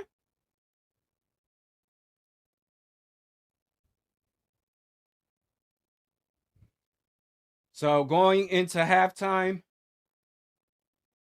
Falcons are up. It's a 3-point game. Falcons up 9-6.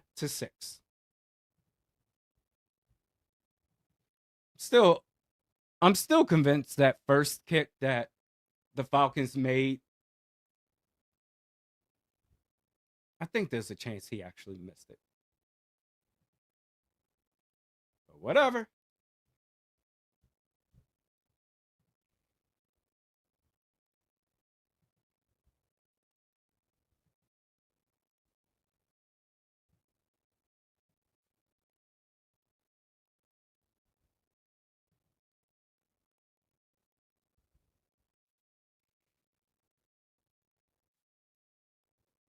Jordan Mason, Justin Jefferson, those are the 2 guys that you need to have being the focal point of this game. DJ Hawkinson as well.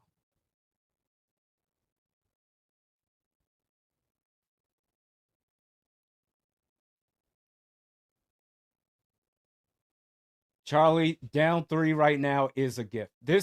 Although it's a 3-point game, this feels like This feels like a 21-6 game. The fact that the Falcons only have 9 points, that's something. That's telling. So it looks like, I mean, from what I can tell, it's still early in the season. This is a bend but don't break defense. And then offensively, I don't know what to make of this offense.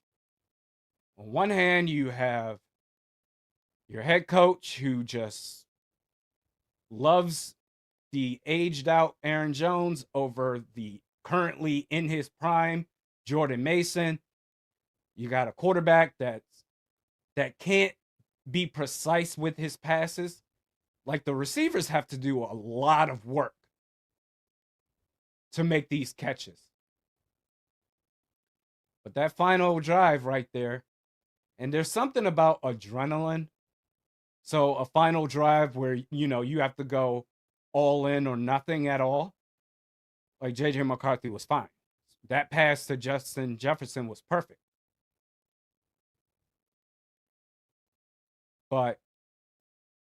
And the offensive line stinks right now. One Christian Darrisaw ain't solving these issues that we're seeing so far. And they could get better, sure.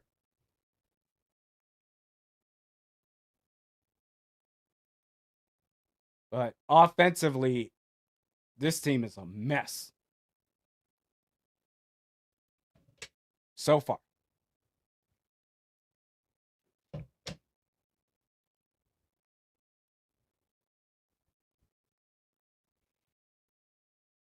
And Dallas Turner,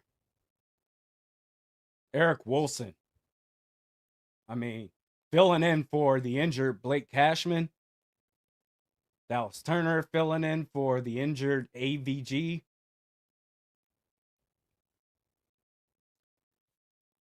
You want to see the interior defensive line do more to generate pressure, push the quarterback outside the pocket, or maybe that might not be a great idea just because when quarterbacks get outside the pocket against us,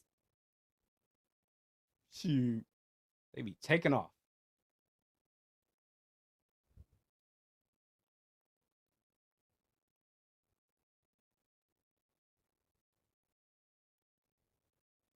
I mean, Dallas Turner with 2 notable plays in that first half. The sack that he got facing the left tackle and the pressure, the heavy pressure he brought on against that right tackle, pushing him into the quarterback, leading to an incomplete pass.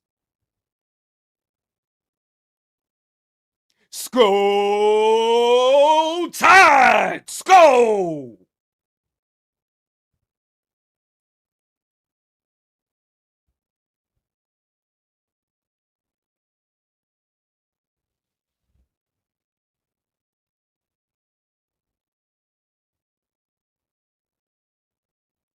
Oh, that's right. I forgot. Um, Ryan Kelly came out the game. What's his status? What's going on with him? Ryan Kelly.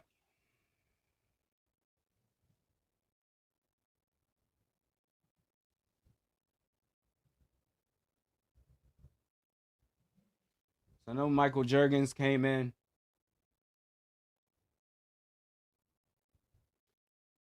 He went to the locker room a half hour ago. Okay. Injuries are piling up for this team. Brandon says he went in for a concussion. Is that all it is? I mean, concussions suck, but nothing beyond a concussion? Okay. So Michael Juergens will finish the rest of the game.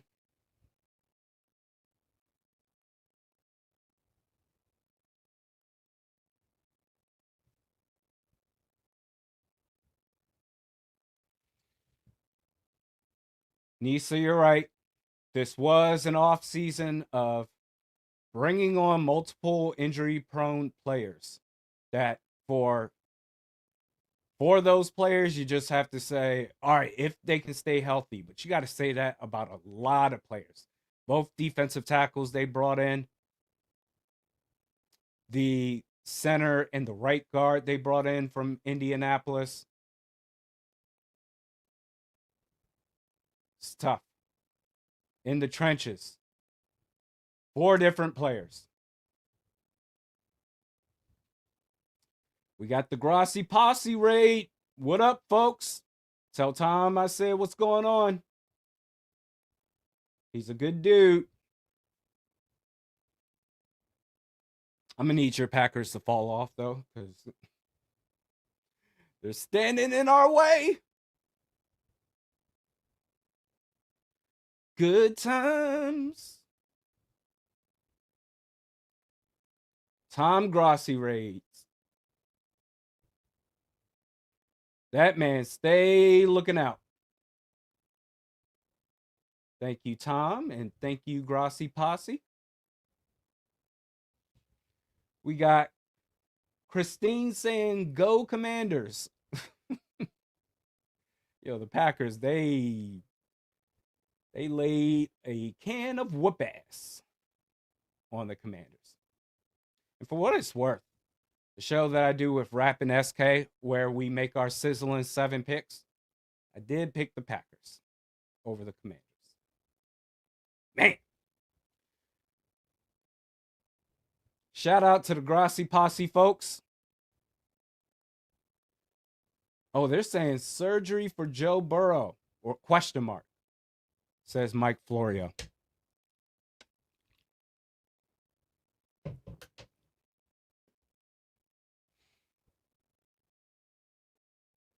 Mike Peterson says, go Bears.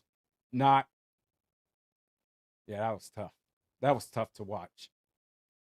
The Lions look like they had Ben Johnson calling plays for them today. Oh, buddy. I think I know how the rankings are going to go in the NFC North for this next week's video. NFC North rankings. Pretty easy.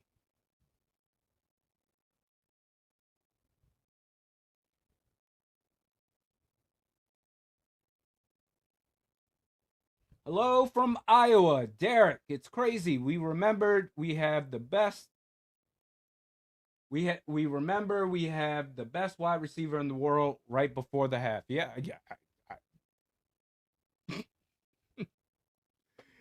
KLC. KLC. Michael Kraus. IPAs are good. Man, I like IPAs, hazy, double IPAs. That's pretty much it.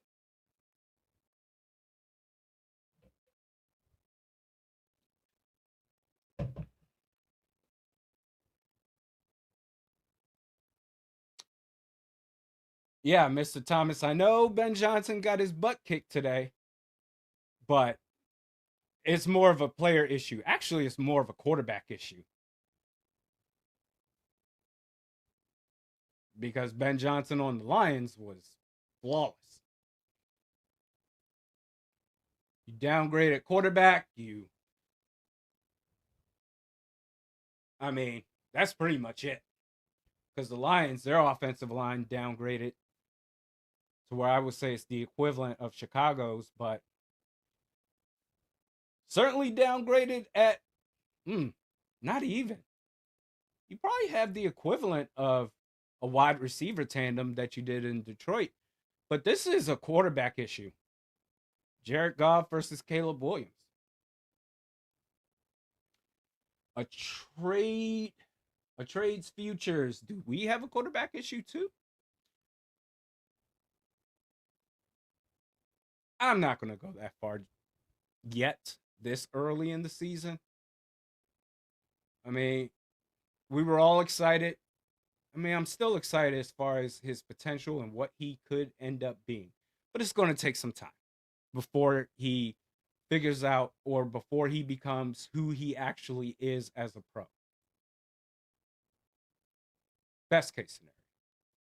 Worst case scenario, this was all a waste of time and McCarthy stinks and there's no saving him and everything gets set back. I don't think that's going to be the case, though.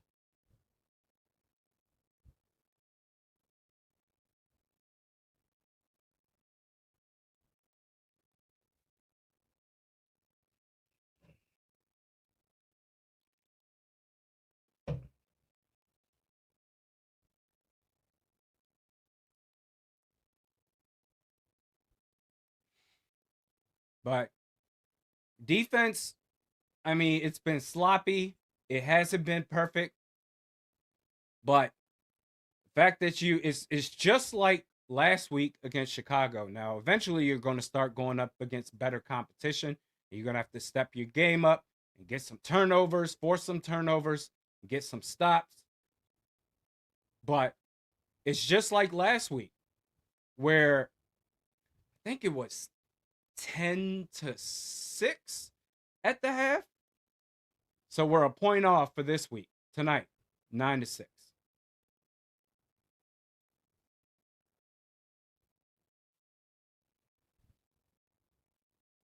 William Beam, come on, Randy. You have to agree. We need to give Jordan Mason the ball in the red zone. We need to give Jordan Mason the ball the entire game. Don't come to me saying agree. I've been leading the charge ever since last week. Jordan Mason should be the starting running back, with Aaron Jones being the third down back. That's I don't know how much clearer I can be than that.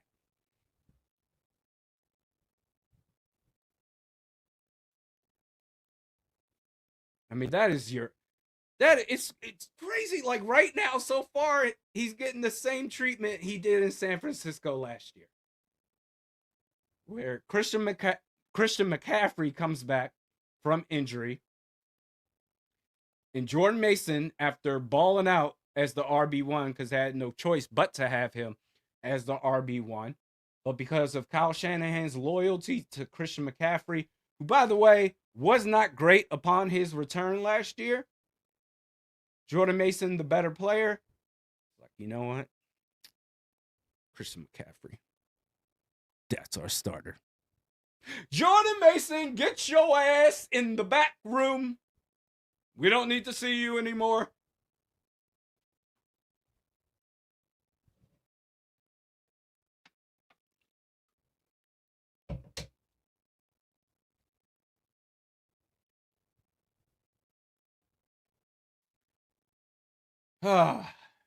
Second half, it looks like we're about ready to start.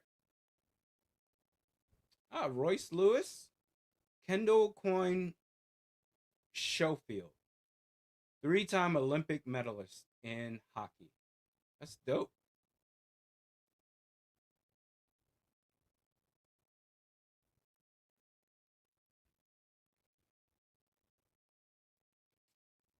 Watermelon. I can't believe Zedarius is an Eagle. Man, let me choose my words carefully here. Forget Zedarius Smith. Like, I don't care where he goes. Doesn't move the needle for me at all.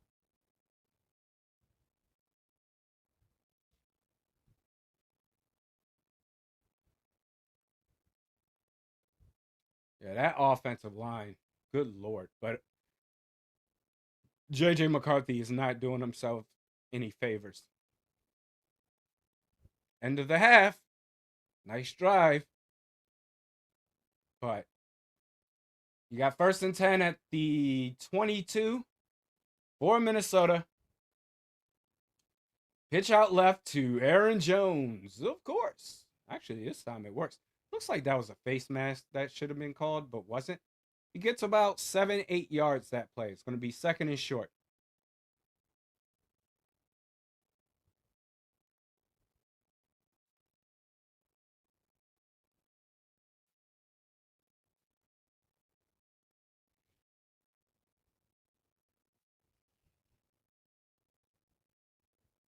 Second and 2.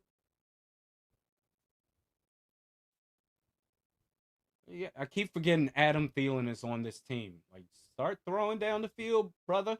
He throws it deep left, too far deep in double coverage. So the decision making right there. Throw the deep ball. I'm okay with that, but choose it wisely. Adam Thielen was in double coverage, and it was overthrown.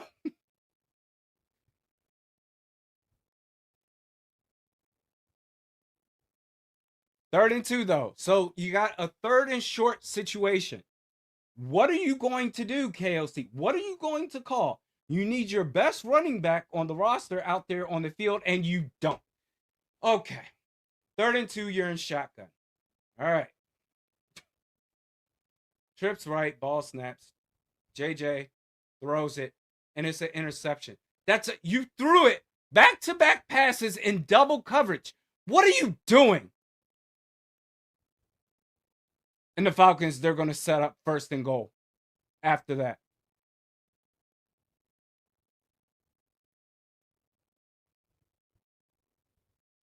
And, oh, that's not an interception now.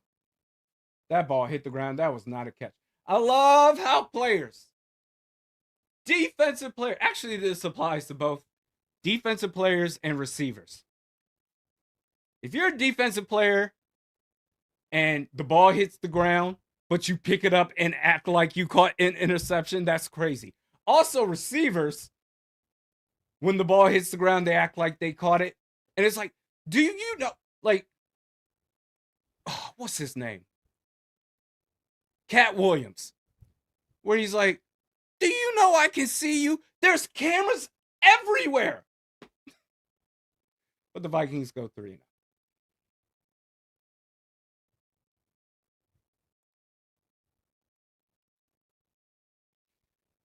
Okay. So 4th and 2, they're going to punt Ryan Wright from the 29, sends it down to the 20. That's a damn good punt. Okay.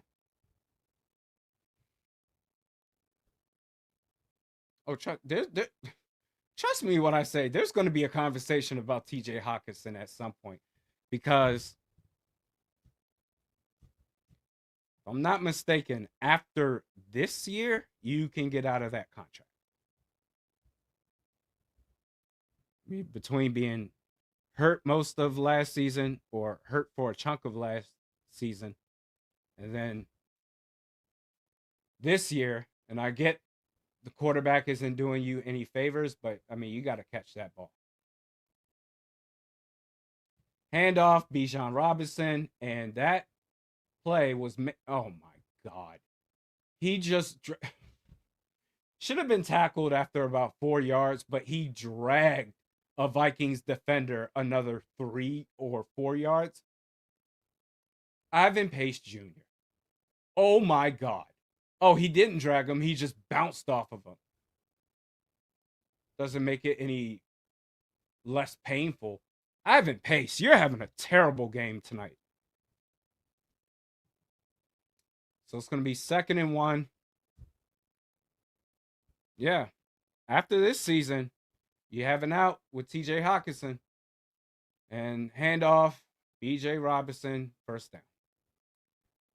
I know that wasn't a player that just.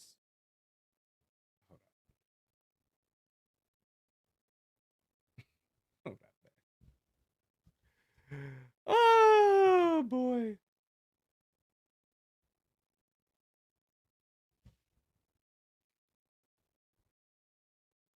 Okay.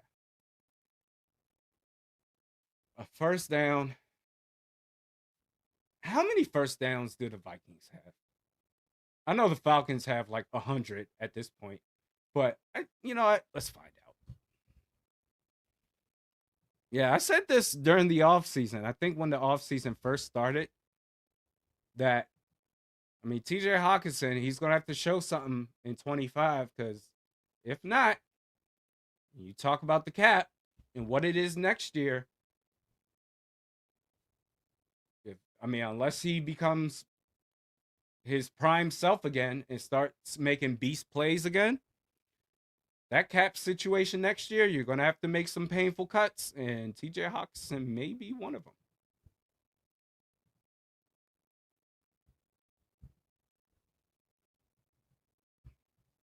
All right, 1st and 15. Man, I missed that penalty. That's incomplete. So that's going to be 2nd and 15 now.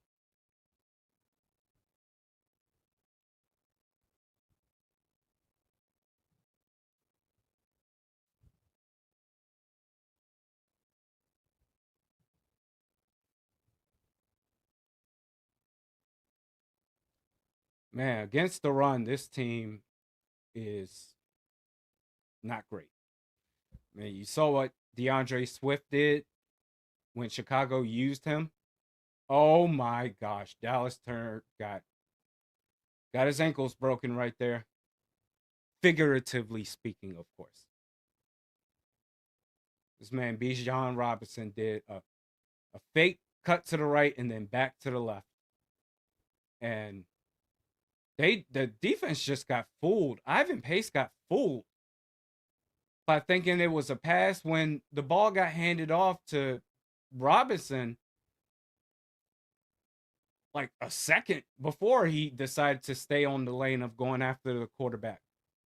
Michael Penix Jr. wide open, throws it to Darnell Mooney. Either way, it's a first down. Wow. The Falcons so far have, well, I don't know if they included that play just now. The Falcons have, according to ESPN, 10 first downs, and the Vikings somehow have 7?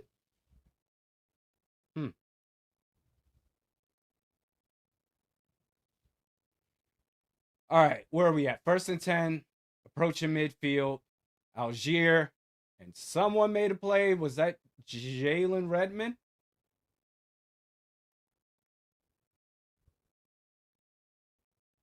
Looks like it was. Come on, defense. And that's where it starts, the defensive line. So you got Jalen Redmond, LDR, and I don't know who the other guy was. So Jalen Redmond initiated that contact. Okay. Yeah, let's start making some plays, man. I mean, I'd like to see something from Jonathan Allen and Javon Hargrave. And pass is complete to, I mean, if you got Bijan Robinson, oh no, that's Darnell Mooney. Okay. Still, pass is complete to Darnell Mooney, who's a yard shy of the first down marker.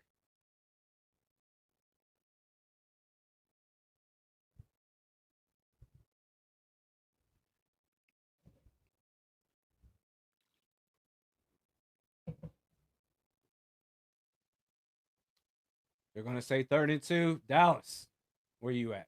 Where you at, dog? Oh, okay. I see you. I see you. Hand off to Algier. Easy first down. There's just no pressure. There's no pressure against the run. In fact, how many yards per carry is this dude getting?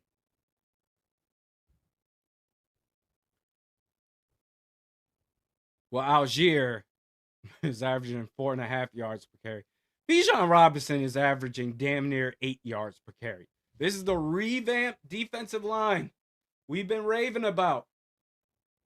And for what? Jonathan Allen, Javon Hargrave, handoff Robinson again. Well, that looked like it was about 15 yards there. Okay.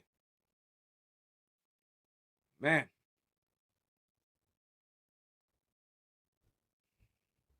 Can't play Chicago every week. Atlanta, I mean, they have yet to score a touchdown, so they're still technically keeping you in the game, but you go up against some stiffer competition playing like this, man, those expectations, the hype that we were building, Ivan Pace missed another tackle. Dude, Bijan got about 2 or 3 right there. But again, Ivan Pace was right there with the initial contact. Does he have a tackle? Jesus. They're saying he has 5 tackles. I don't believe you. ESPN.com. 2nd and 7. Oh, somebody got pressure. I think that was Jalen Redmond, but he got double teamed. Penix rolled out left, completes it to Bijan Robinson.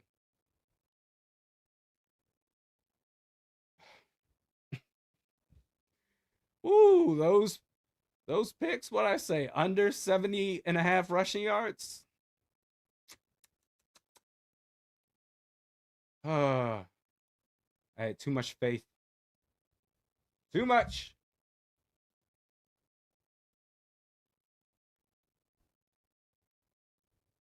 Third and 2.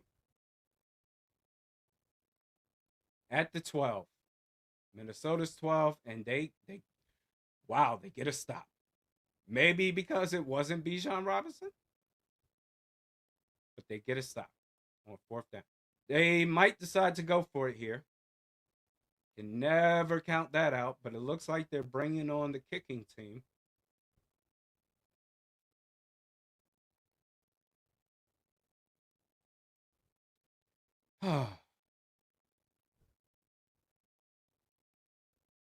Bend but don't break.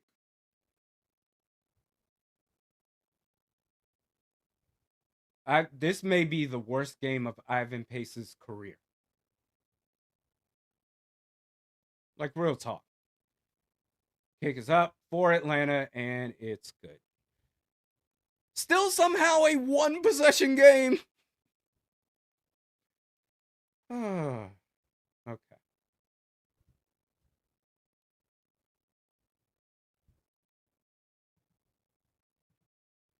All right, 12-6.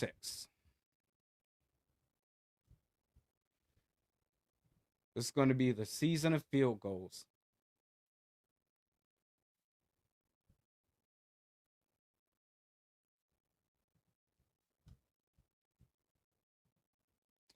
Okay, update the score here.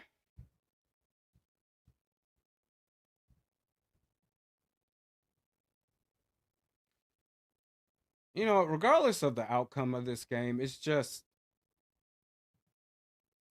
I would like to see at some point this season the Vikings being actually prepared for their opponent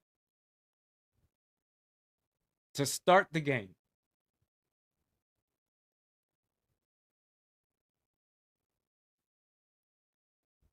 Like, you know, you're playing. Let's look at the snap count. Well, not the snap count, touches compared between. Oh, okay. 5 carries for Aaron Jones Sr. 5 carries for Jordan Mason. What are we doing here, man? 49 total rushing. Check this out. Oh my God. Okay. The Vikings have a total of 49 rushing yards. That's as a team, by the way. The Atlanta Falcons, almost 100 more than that. They have 141 rushing yards. That level of disparity, I mean, we can, even if you come back and win this game, it's like, well, what's going to happen when you start going up against that stiff competition? Playing soft as you are, not the defense. The defense is hanging in there. But this offense, playing as soft as it is, under an offensive-minded head coach,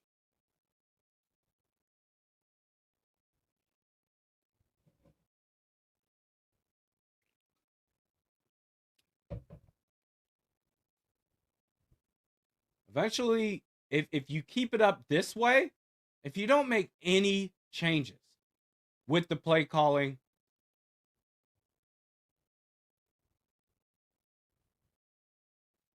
with J.J. McCarthy struggling, with the overcommitment to Aaron Jones. Like eventually, if you stay just like this, right? Who's the first big time team we're facing? Let me find out. So next week they play Cincy, but Joe Burrow's hurt, presumably going to be out.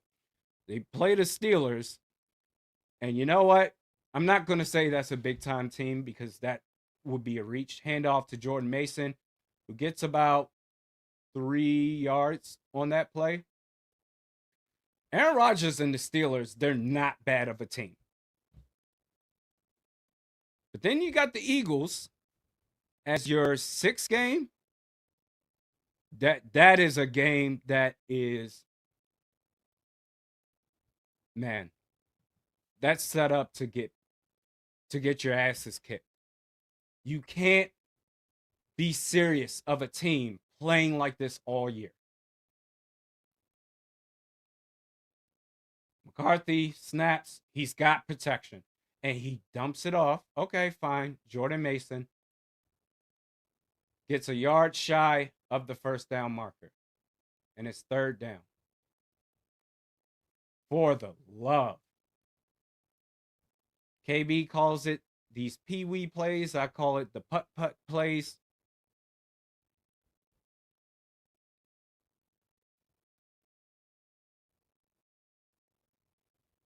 Third and 1.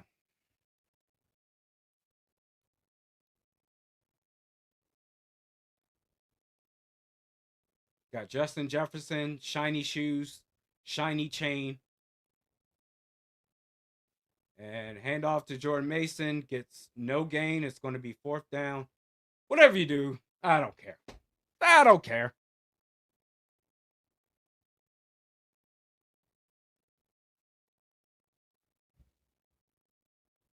Whatever. Stephen Waite, yawn. Yeah. This has really become the norm under this head coach. Mind you, I'm not saying he should be fired. Why do I even have to say that every single time? You say one thing and you better hope you got that. Doing the quarterback sneak, it looks like they did get the first down. But this has been a consistent problem.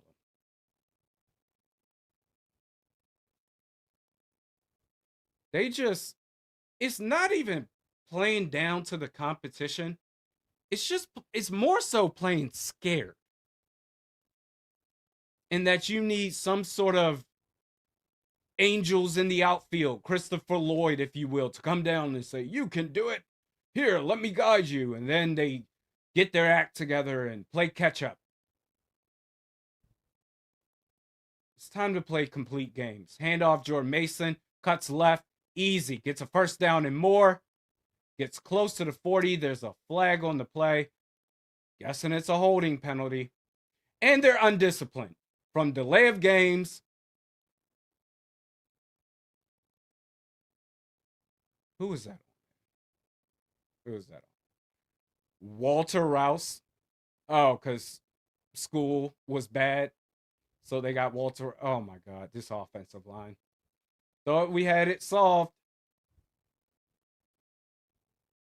What? I don't think they called that a holding. That was not holding? Okay. All right. Okay, first and 20. Yay. 3 minutes left in the third quarter. Play action. Pressure, and Aaron Jones, the one thing he's good at doing, he did not that time. He dropped the pass. He had room too. So second and 20. All right. Y'all feel like playing? Did the fake play action almost fumbled it again? J.J. McCarthy. All right. Walter Rouse almost gave up the sack, but J.J. McCarthy moved, and he's still running. Let's see where they mark him at. That was good. That was a significant play.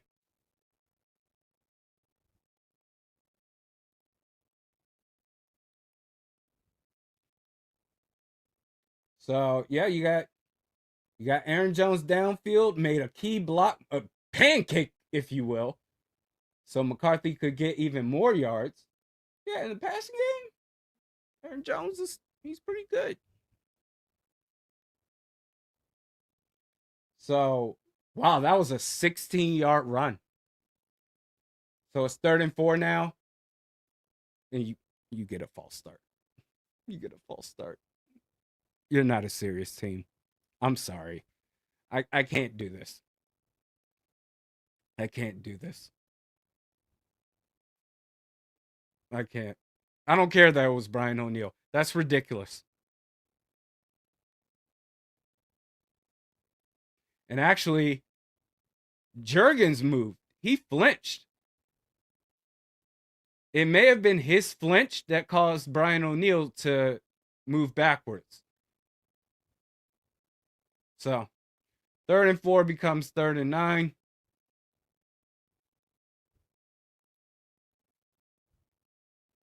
Ball snaps. And dude, all right, I'm not trying to see this become a problem all effing year. J.J. McCarthy, Jefferson was wide the F open. You keep throwing to the damn dirt. Christ. All of a sudden, you don't know how to throw the damn ball anymore?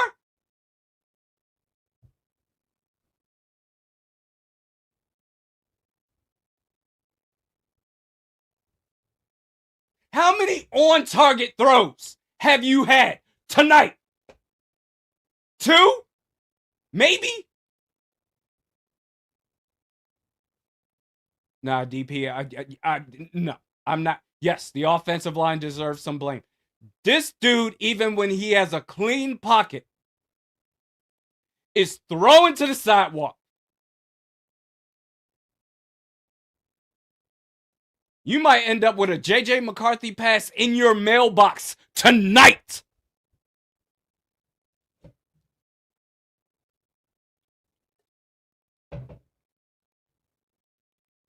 That is pathetic.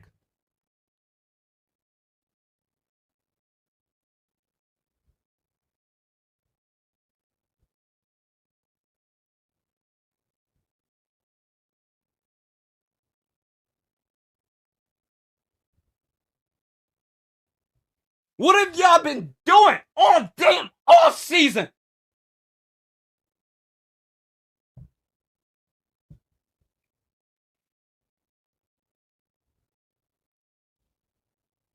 These dudes ain't been practicing, man. They ain't been practicing. They've been playing spades.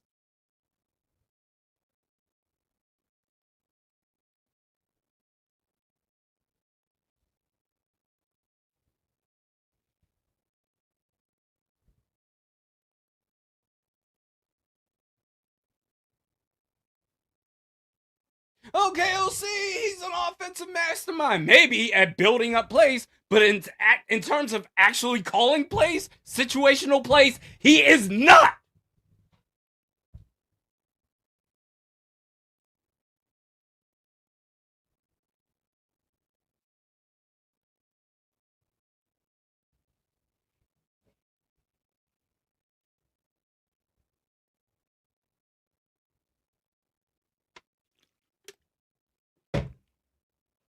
But we got the vibes. Hey, culture, culture, culture.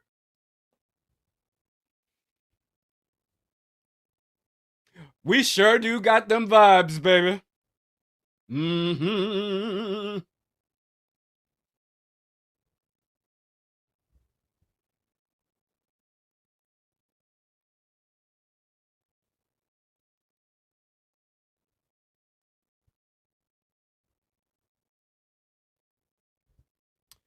All right. Get back to it.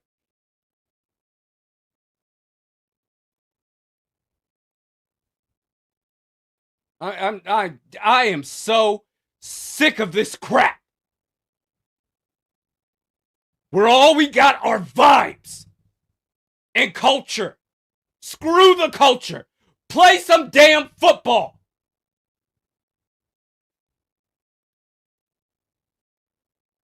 Jonathan Allen makes the play on Bijan Robinson.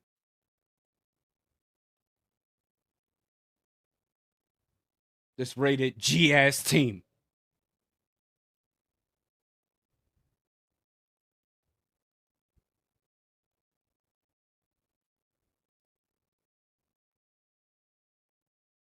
Ball snaps. Penix, nice. You made a play. Jonathan Grenard. Oh, got a sack there. So it's 3rd and long.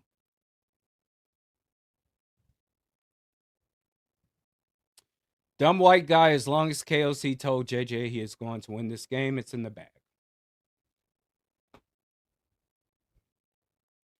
Just believe in yourself. You can do it.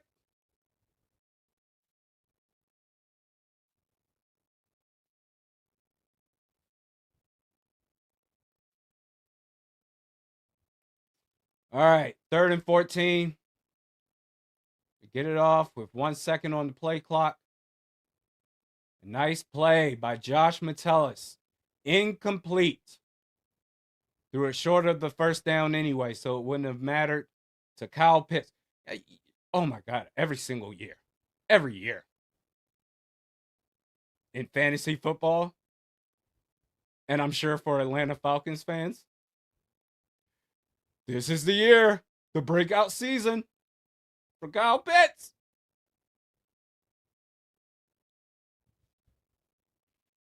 Robert says, I believe I can fly.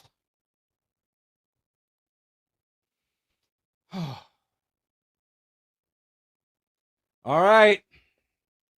I guess we're going to need another 4th quarter comeback. Hold on to the ball.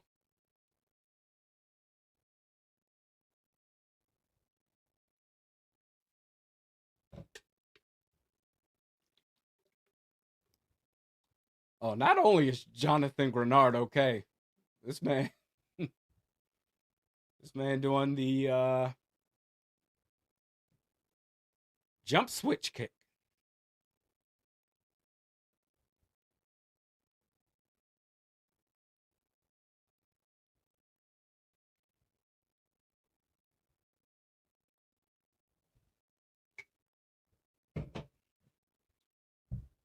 It's just, I can't even say I can't believe what I'm watching, because I should be used to this by now. In fact, I am used to this. I don't even think I'm yelling as much, because it's just like, okay, get a couple off here and there. But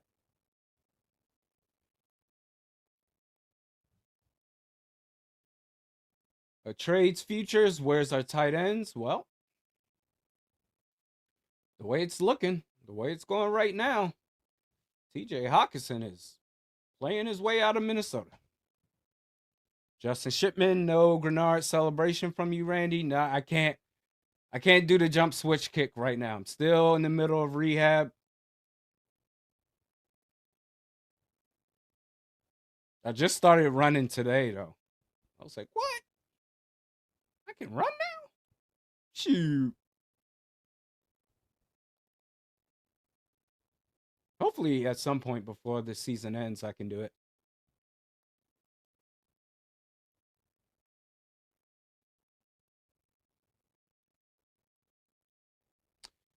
Hank Hill, when people don't get the ball, how do we blame them for it? Yeah, it's true. And then when they do get the ball, it just goes into the concrete outside US Bank Stadium. Or it goes to, is that Matt's that has the original Juicy Lucy? Because it's either the outside sidewalk or Matt's. That's where these passes are going. Eventually, I'll be able to do it. Right now, I cannot do the jump switch kick.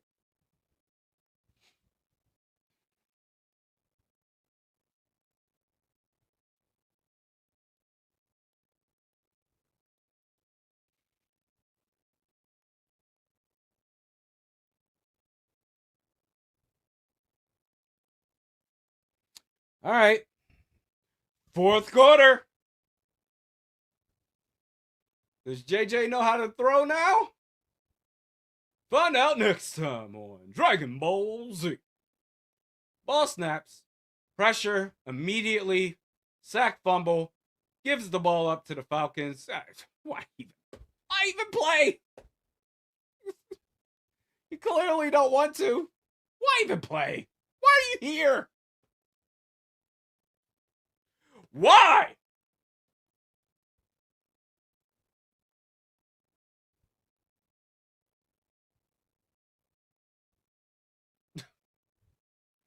Ah.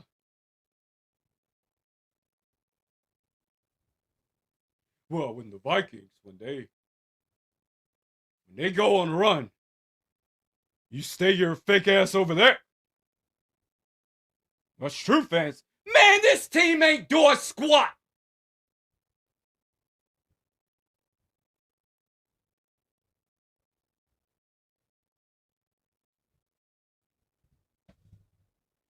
First and 10 for Atlanta in Minnesota territory. Bijan Robinson. Oh, he takes off.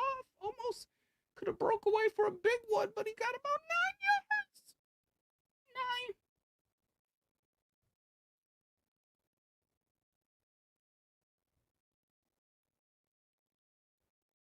This offense is a disgrace.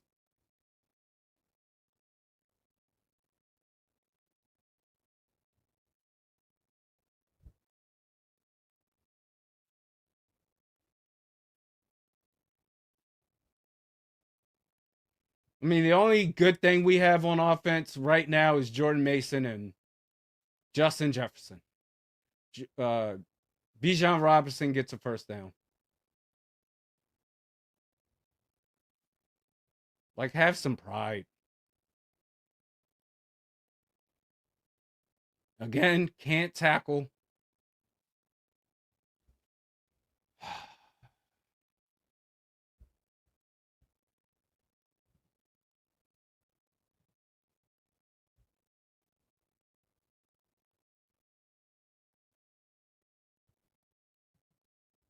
Stephen Wait, ...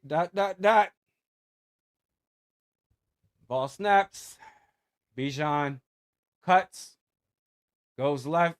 That's going to be a loss of about 3 or 4.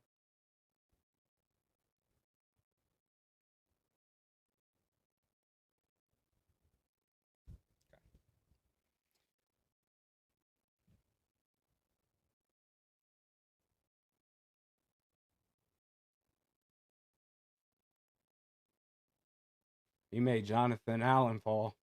Yeah, that dude's a beast, Bijan. That run game, 2nd and 12. Really? Only a loss of 2 there? Nice. All right. LDR and Jalen Redmond collapse on Michael Penix Jr. for the sack.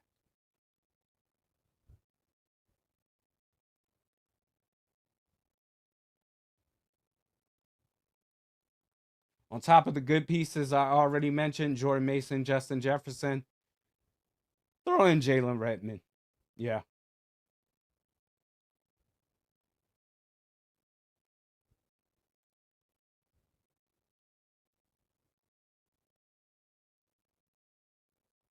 Third and 21. And there's a stoppage. They may have, they called a timeout. I was about to say they may have, the offensive line may have moved before the snap, but Raheem Morris called a timeout.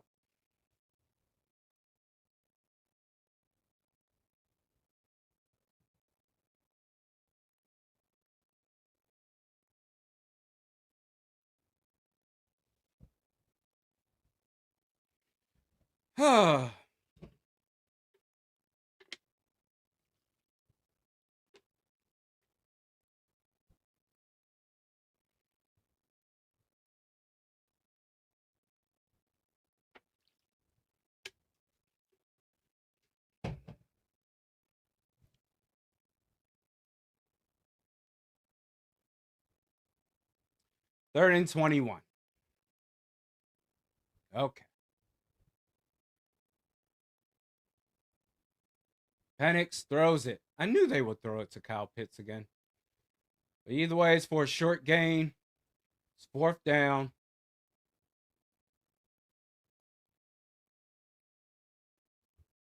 The Blackout Bundy Vikes still going to win. They might.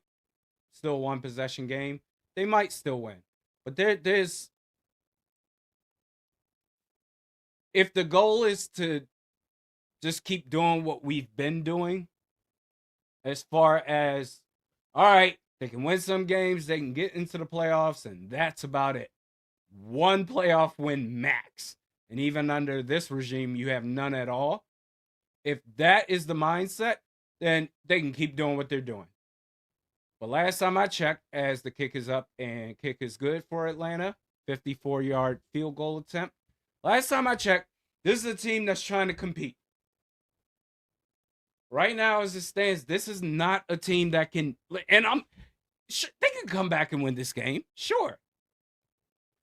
But when you go up against Philly and Green Bay and any of these teams out here that are legit, right now the Vikings aren't anywhere close to that, which is disappointing because we all thought they were.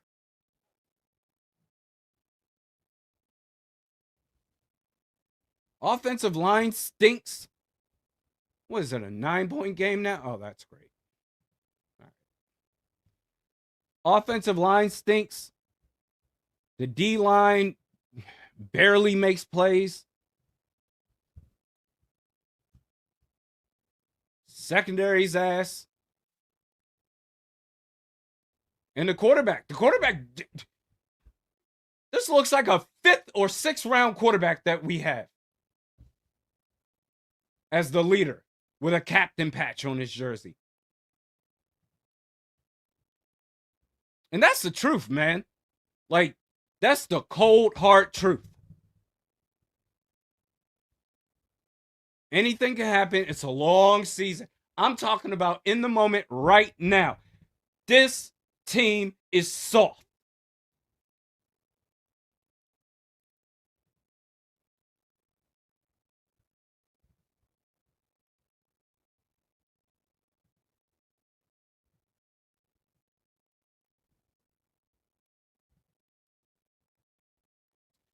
All right.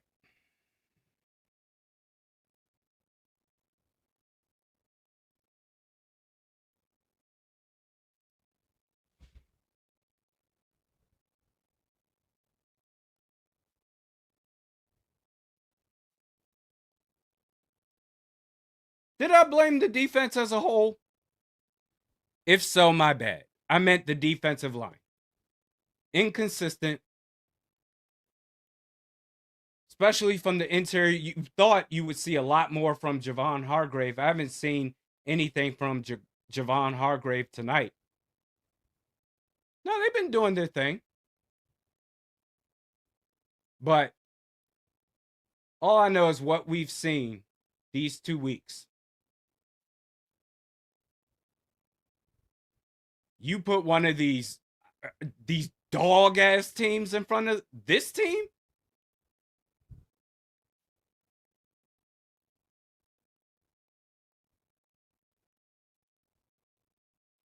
Miles Price gets tackled before reaching the 20 on the kickoff. Price does not suck. Clem hasn't gone off tonight, but last week did pretty good.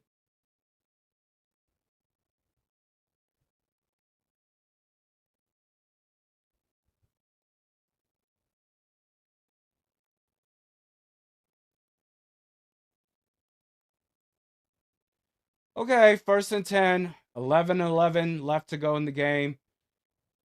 Down 9 points. Handoff to Jordan Mason. Gets about 7. Nice.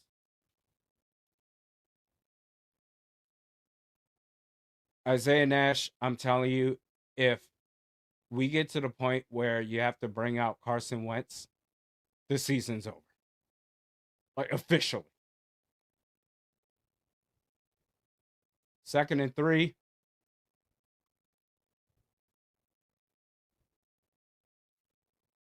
Handoff. Jordan Mason. Hey, okay. Got positive yards out of that. Looked like he was going to get tackled behind the line.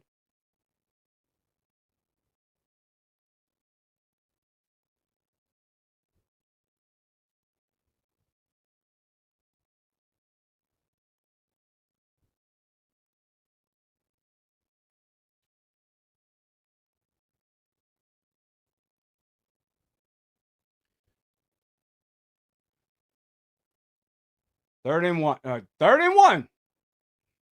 What are you going to do, KOC? Operate out of the shotgun with Jordan Mason? Hell yeah, bro. Throws it deep. 2. No man's land. All right. Let's just get the first down. For fudge's sake.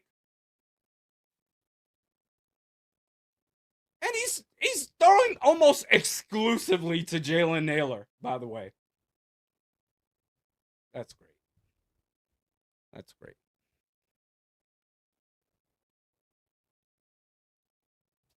Okay.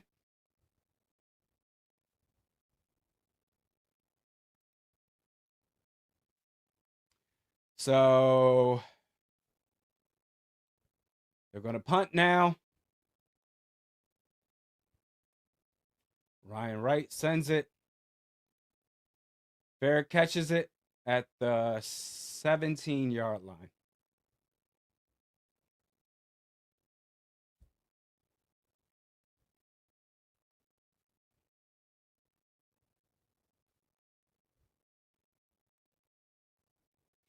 Ryan Wright is balling. The Junior and Mello show, he might be the best player in the game. Our punter. Well then, just like that, Falcons get the ball back.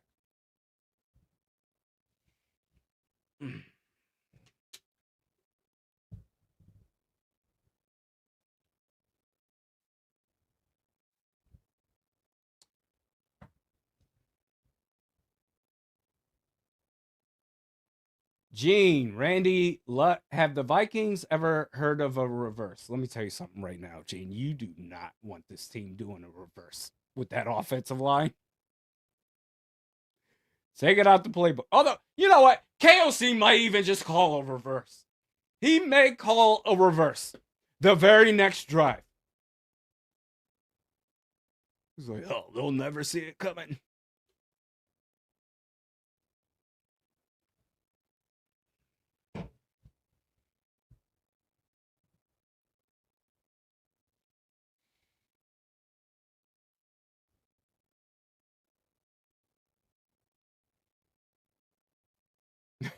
Break out the Sean Mannion jersey.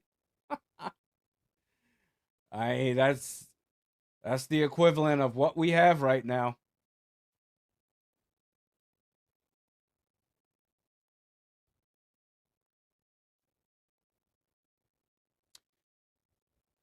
Liban Ali, what's up with 3rd and short and overdoing it? I don't know. Ask KOC or ask your favorite Vikings beat writers to ask KOC.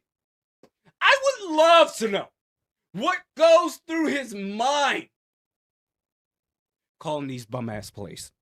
I would love to know.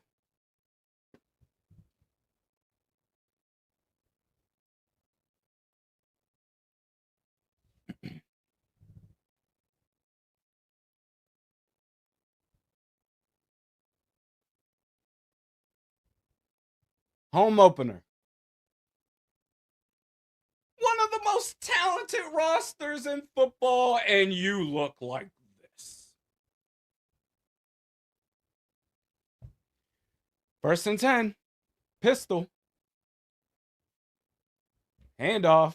Bijan Robinson gets about 2 yards on that carry.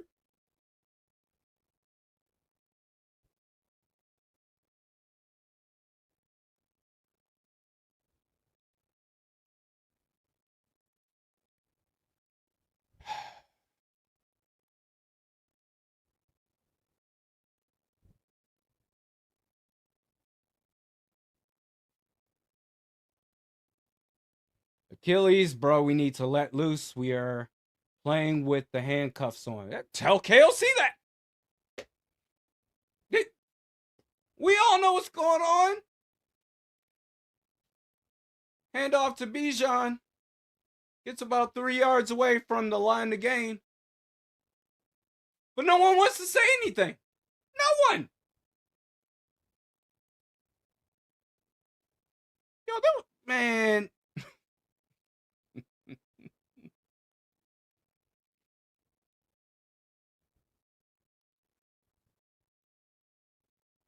Man, I could just put out a post or something. Hey, maybe we should consider someone else calling plays.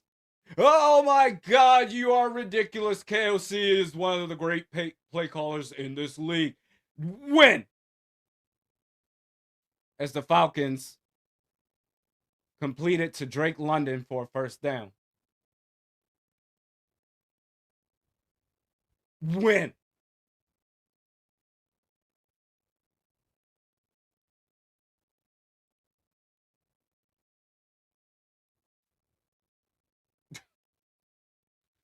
I don't have it in me anymore, man.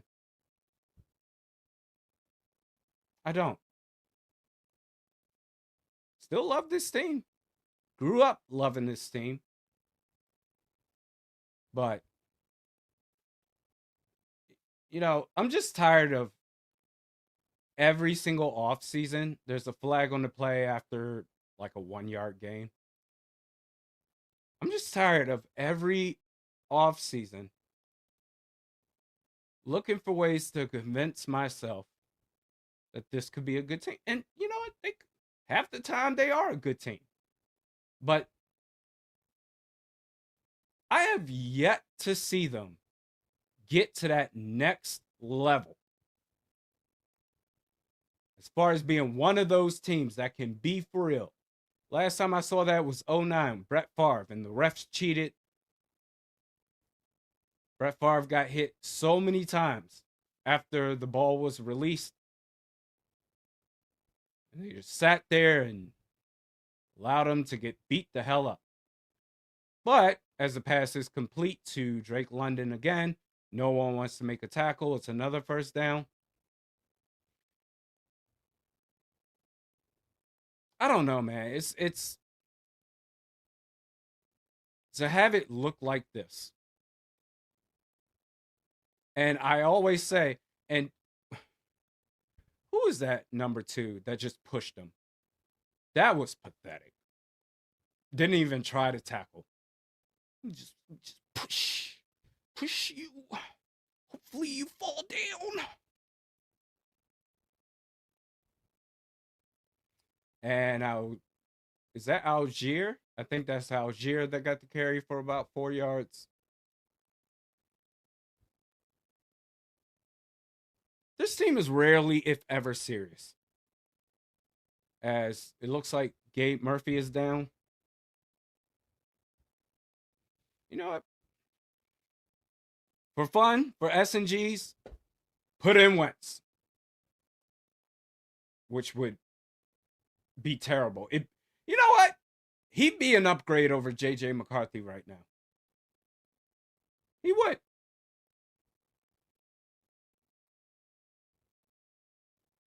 Put in Max Brosmer. You know what? Do whatever you want. You want to call these putt-putt ass plays KOC? You want to play the wrong personnel? You want to sit the better players? You want to Chuck E. Cheese your way to a touchdown? Go ahead. You know what? I don't know ish about ish. Keep doing what you've been doing.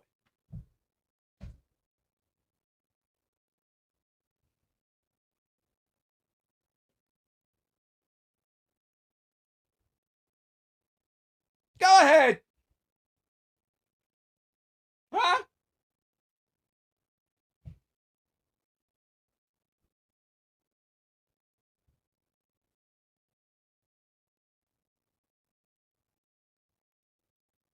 Keep thinking this is the Mighty Ducks. This is the Mighty Clucks.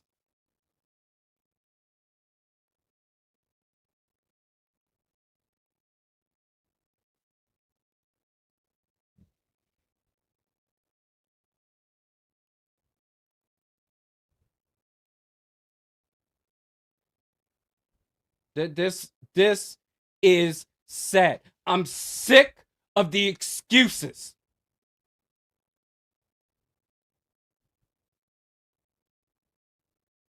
Hey, this team, they never show up in big moments and in front of their home crowd. First game of the season at home.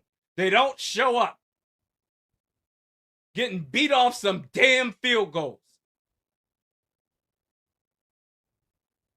But that's okay. Look at all the sprinkles we're getting from the head coach. Confetti galore.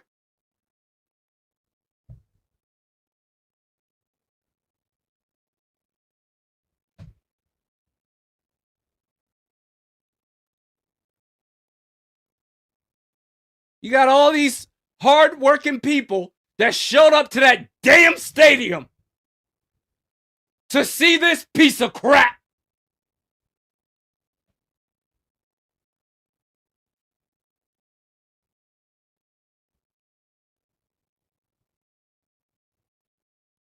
You're getting beat off field goals. Like,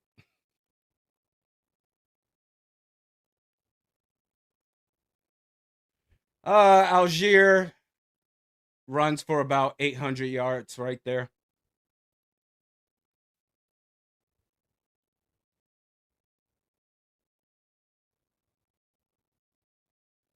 I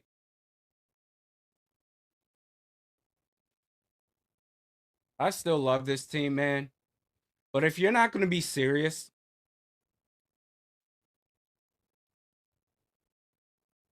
I mean, is there a way to forfeit games? Because this team should do it.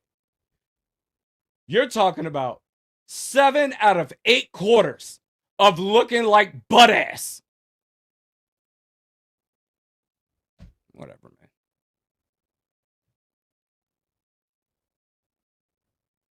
Oh, yeah, what happened that play? Was that another first down? I don't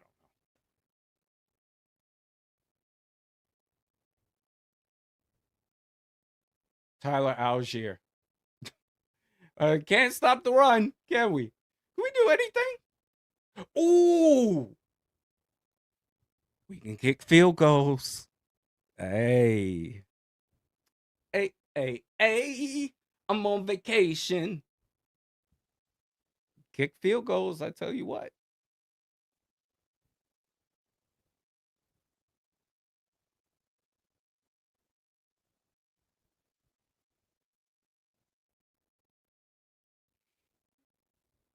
What y'all been doing all off season, dog? Y'all putting in work in the donut club?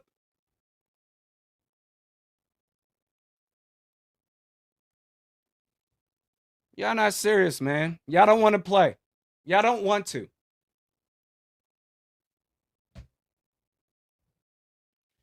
Steve Jacobs, reporter. Kevin, why isn't Mason the starting running back? KOC answer, because I see him in practice every day. Oh, God. This Zimmer thing. Yep. You know what? I just don't care anymore. They could lose to the Cincinnati Bengals next week. In fact, they might. They've only played one good quarter of football in 2 total games. Our kicker is better than Romo. Calm down. Yeah, Sow Dog, let's see how PD will spin this ish Randy. Whatever they want to do, that's fine. Like, do you. Whatever Vikings content creator out there, spin this baby as best as you can.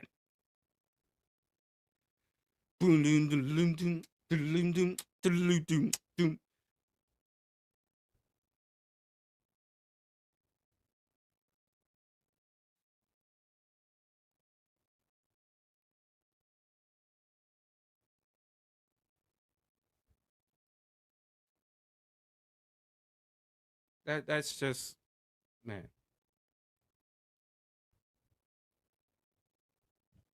crazy.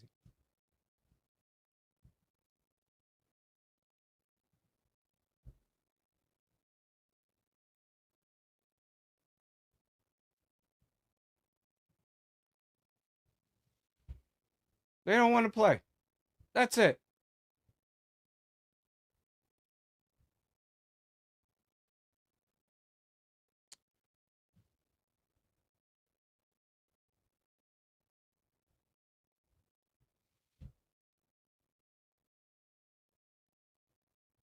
I'm just thinking about, like, if I went out to Skullfest, that means I would have to travel to this game, and I would maybe have to forfeit the live stream to go to this game. Airfare, hotel, food, Uber. Imagine spending like over $1,000 to witness this. Well, I could stay at home. And hand off to Bijan Robinson for a couple yards. Black Al Bundy, we as a fan base didn't know this was going to be a season with highs and lows, right? Sure. Absolutely. But this, I look at other teams, Black Al Bundy, and see the intensity with which they play with. This team looks like, I don't know, like a pickup JV squad.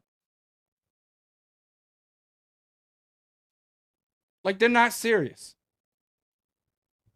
And as a fan base, regardless of what professional sport team you're rooting for, as a professional team, we as the fans, we just ask for your best. We just ask for competitiveness. That's all we did. That's all we do. But you know what? So far, handoff to Bijan Robinson, short of the first down on 3rd and 7. They're going to go for it. Why not? I would against this defense, against this team.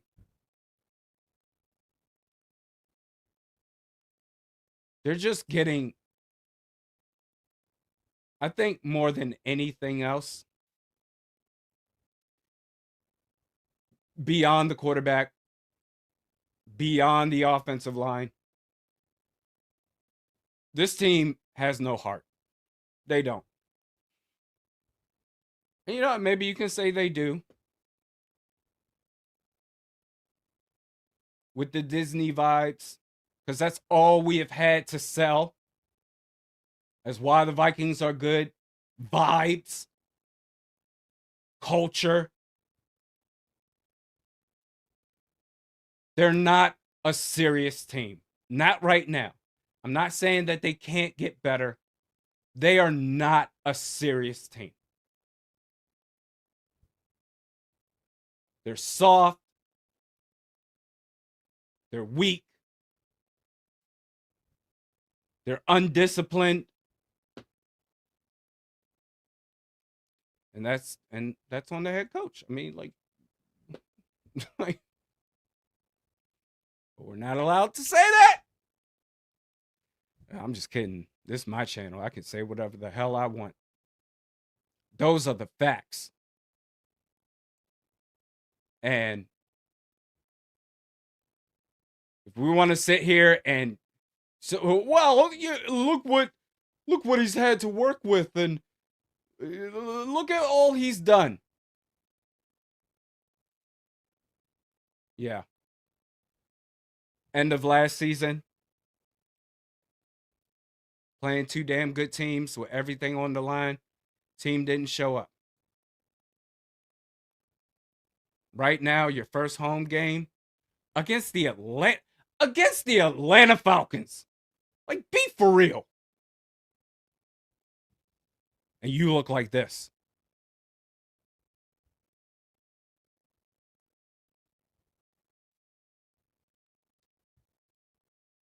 I don't want to hear a mother bleeping thing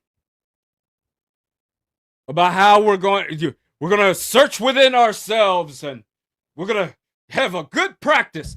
I don't give a rat's ass.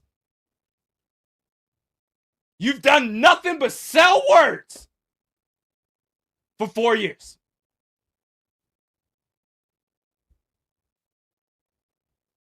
And handoff to Algier, touchdown. Yeah, that's. Hey, can you be competitive, please? No, I don't think we will.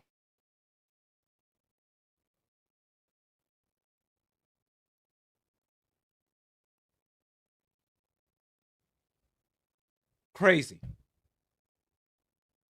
This is a disgrace. I wish my black ass would have traveled out there, spent all that money to see this. Okay.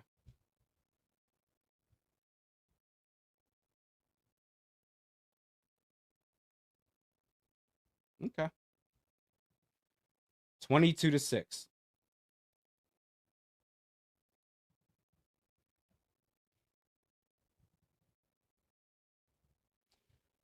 Mm-mm-mm.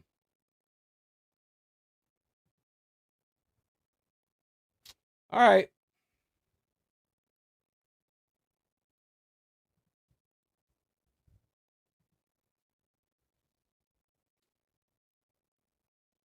Where are we? Oh yeah, update the score. 22-6.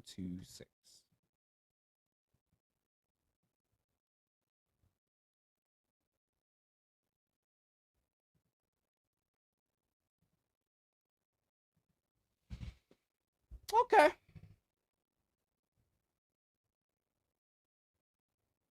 But if you just believe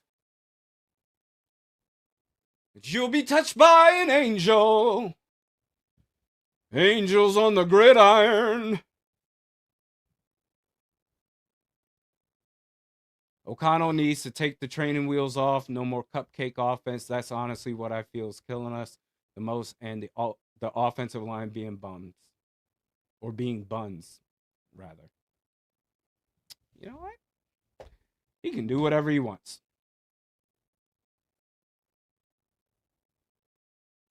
That's.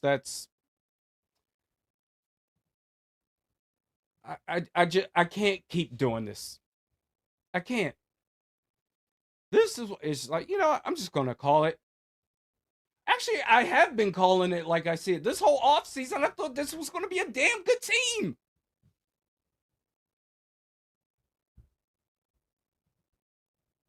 We embarrassed them last time, so we had this ass kicking coming. I don't believe that. The Vikings, like roster wise, they should be the better team. But you know what? The proof is in the pudding. They're getting their asses kicked right now. We're 1-1, albeit an ugly 1-1, but it's early. We have to get healthy. That's true.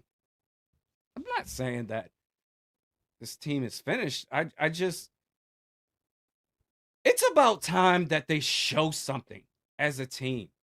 The fan base has showed up for this team every single game, every season. They show up.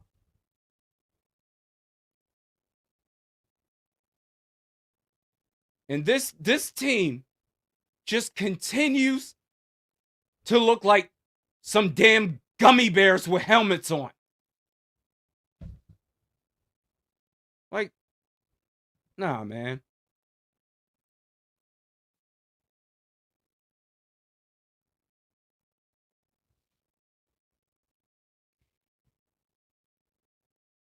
Second half possessions, punt, punt, fumble, punt.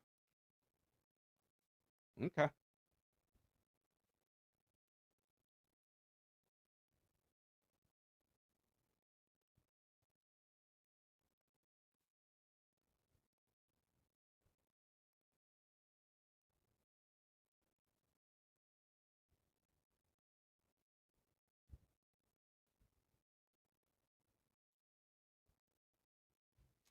There's a flag on the play.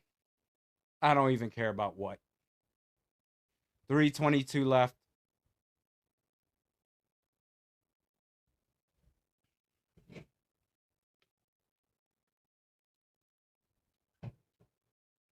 First and 10.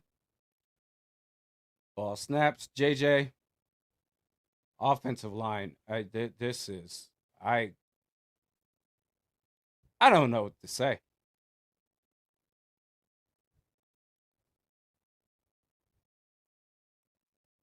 I don't.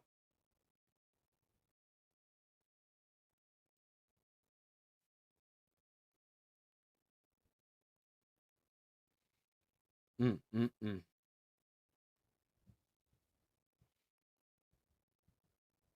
Blackout Bundy. There's no excuse for this offensive line coach. Called that in the offseason. You upgraded. Apparently, you can't coach anybody on the offensive line.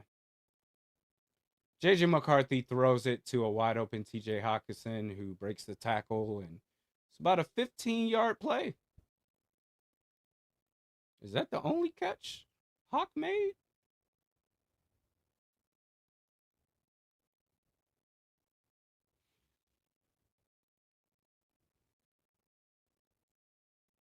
Normally, I do the post game vid right after the game. I don't know, man. I might need to sleep on this. I got to get my thoughts together. There's a lot that needs to be said about this team. McCarthy throws it. Well, at least it was on target. Justin Jefferson.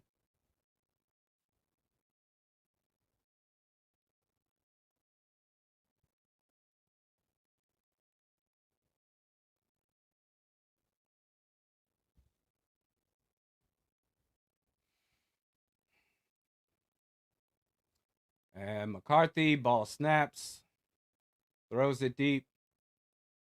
Interception. There's a flag on the play. Don't care if it's against the Vikings. I don't care who it's against. This game is over. And yeah, I got to get my thoughts together before I say what it is I want to say. Illegal shift on the offense. All right. Okay. All right.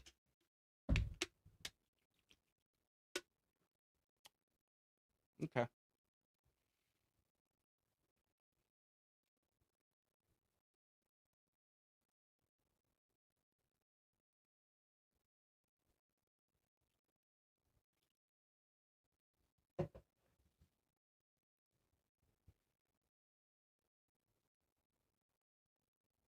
Yep. So, first and 10, Falcons. I don't even know what happened. I don't care.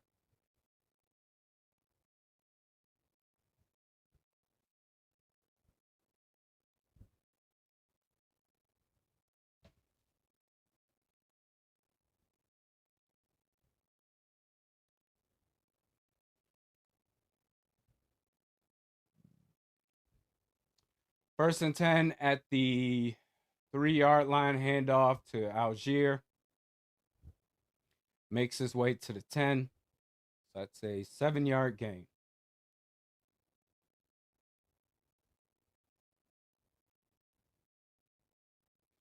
And like, where was that throw even? Like, ay, ay, ay.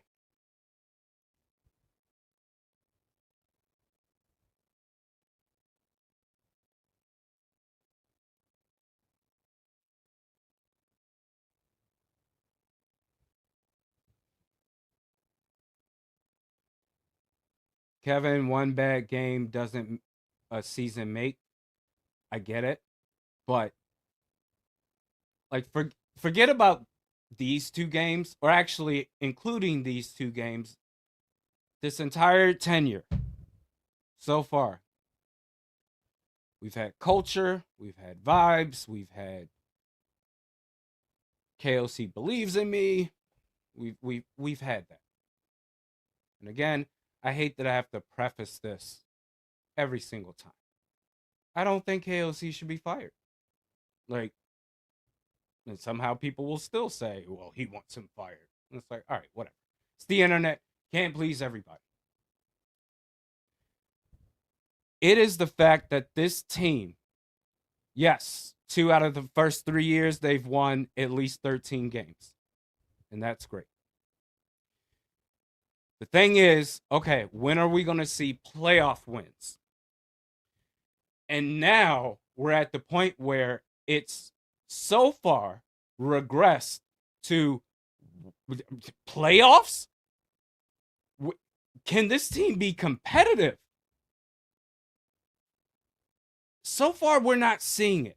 And whether it's they can't win a playoff game or whether they can't be competitive in big regular season games, it always comes down to the other team is simply tougher than the Vikings. That's it. We can point out all the X's and O's and the position groups and all this. You just got to fix this. This team is soft. Those are the facts. You are not. What's the one thing we're trying to see, huh? The Vikings win their first ever championship. And I know it's only the second game of the season, but you're at a terrible start. To have one good quarter in your first 2 games, looking as unprepared as you can possibly be, except for heroics in the 4th quarter of the first game you played.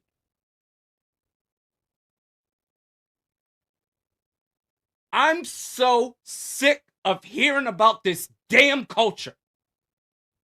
Because why? That's all we have. You look at these teams out here that actually competes.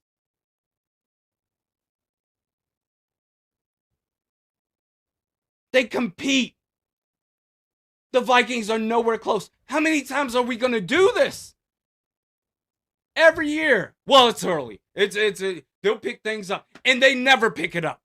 Or they win 13, 14 games. And then they get into the playoffs where culture doesn't mean ish. Doesn't mean a damn thing.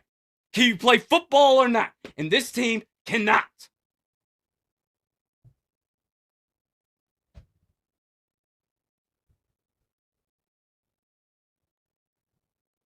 They can't. That is the hard truth. They can't.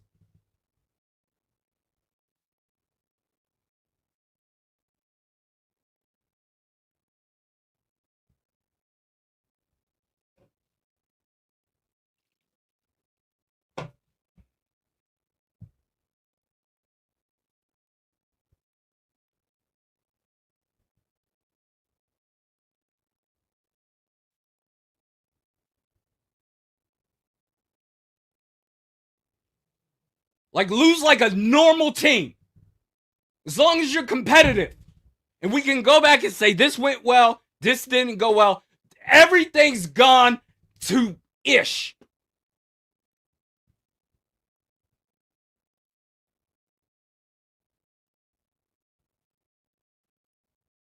Every year, it's the same thing. Blaming Rome, Micah, McCarthy, JJ got no sleep. Jokes, laugh to keep from crying. Yeah. Yeah. It's I can't. Yeah, I need to get some sleep after this game. Normally I do the post game right after the game, but I've reached a point now where, and in years past, I'd be yelling a lot more than this. But no, we this is a new low.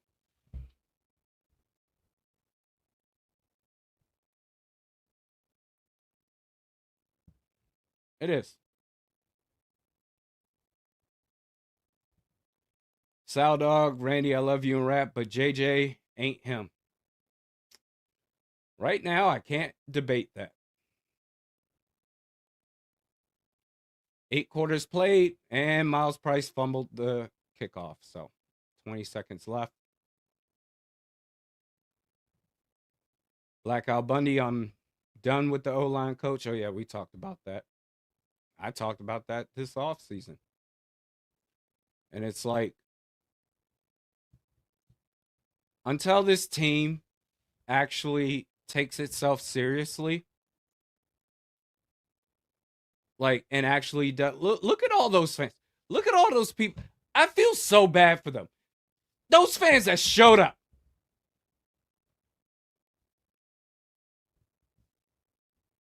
And for what?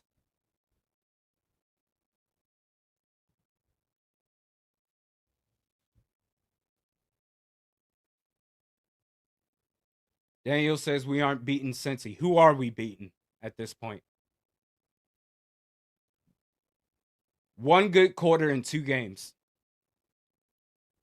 And the disparity between that one quarter and the other 7.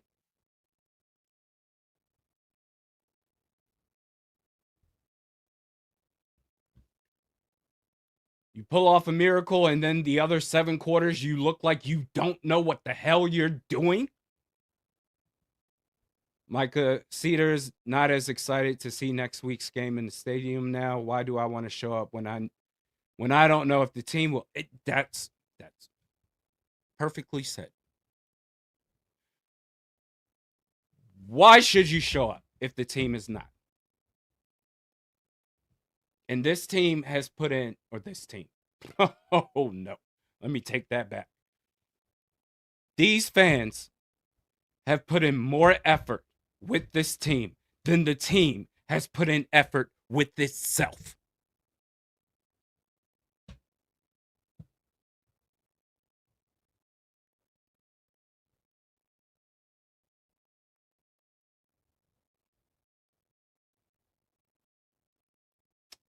All right. Game's over. I hate that it's going like this because I appreciate you guys and I want to have a good time with you guys. And I do, win or lose. But it just sucks going through this. And I know you guys aren't fans of this as well. I am going to go to bed. I'm going to end the live stream. I'm going to go to bed. I'm going to get some sleep so I can make sure that I'm going to do the post-game vid tomorrow. So that way I've gotten all my thoughts together. Because if I do it right now, it's just, nah. What needs to be said needs to be said. And that's it. Thank you guys for joining the live stream. I appreciate you all. We'll see you tomorrow.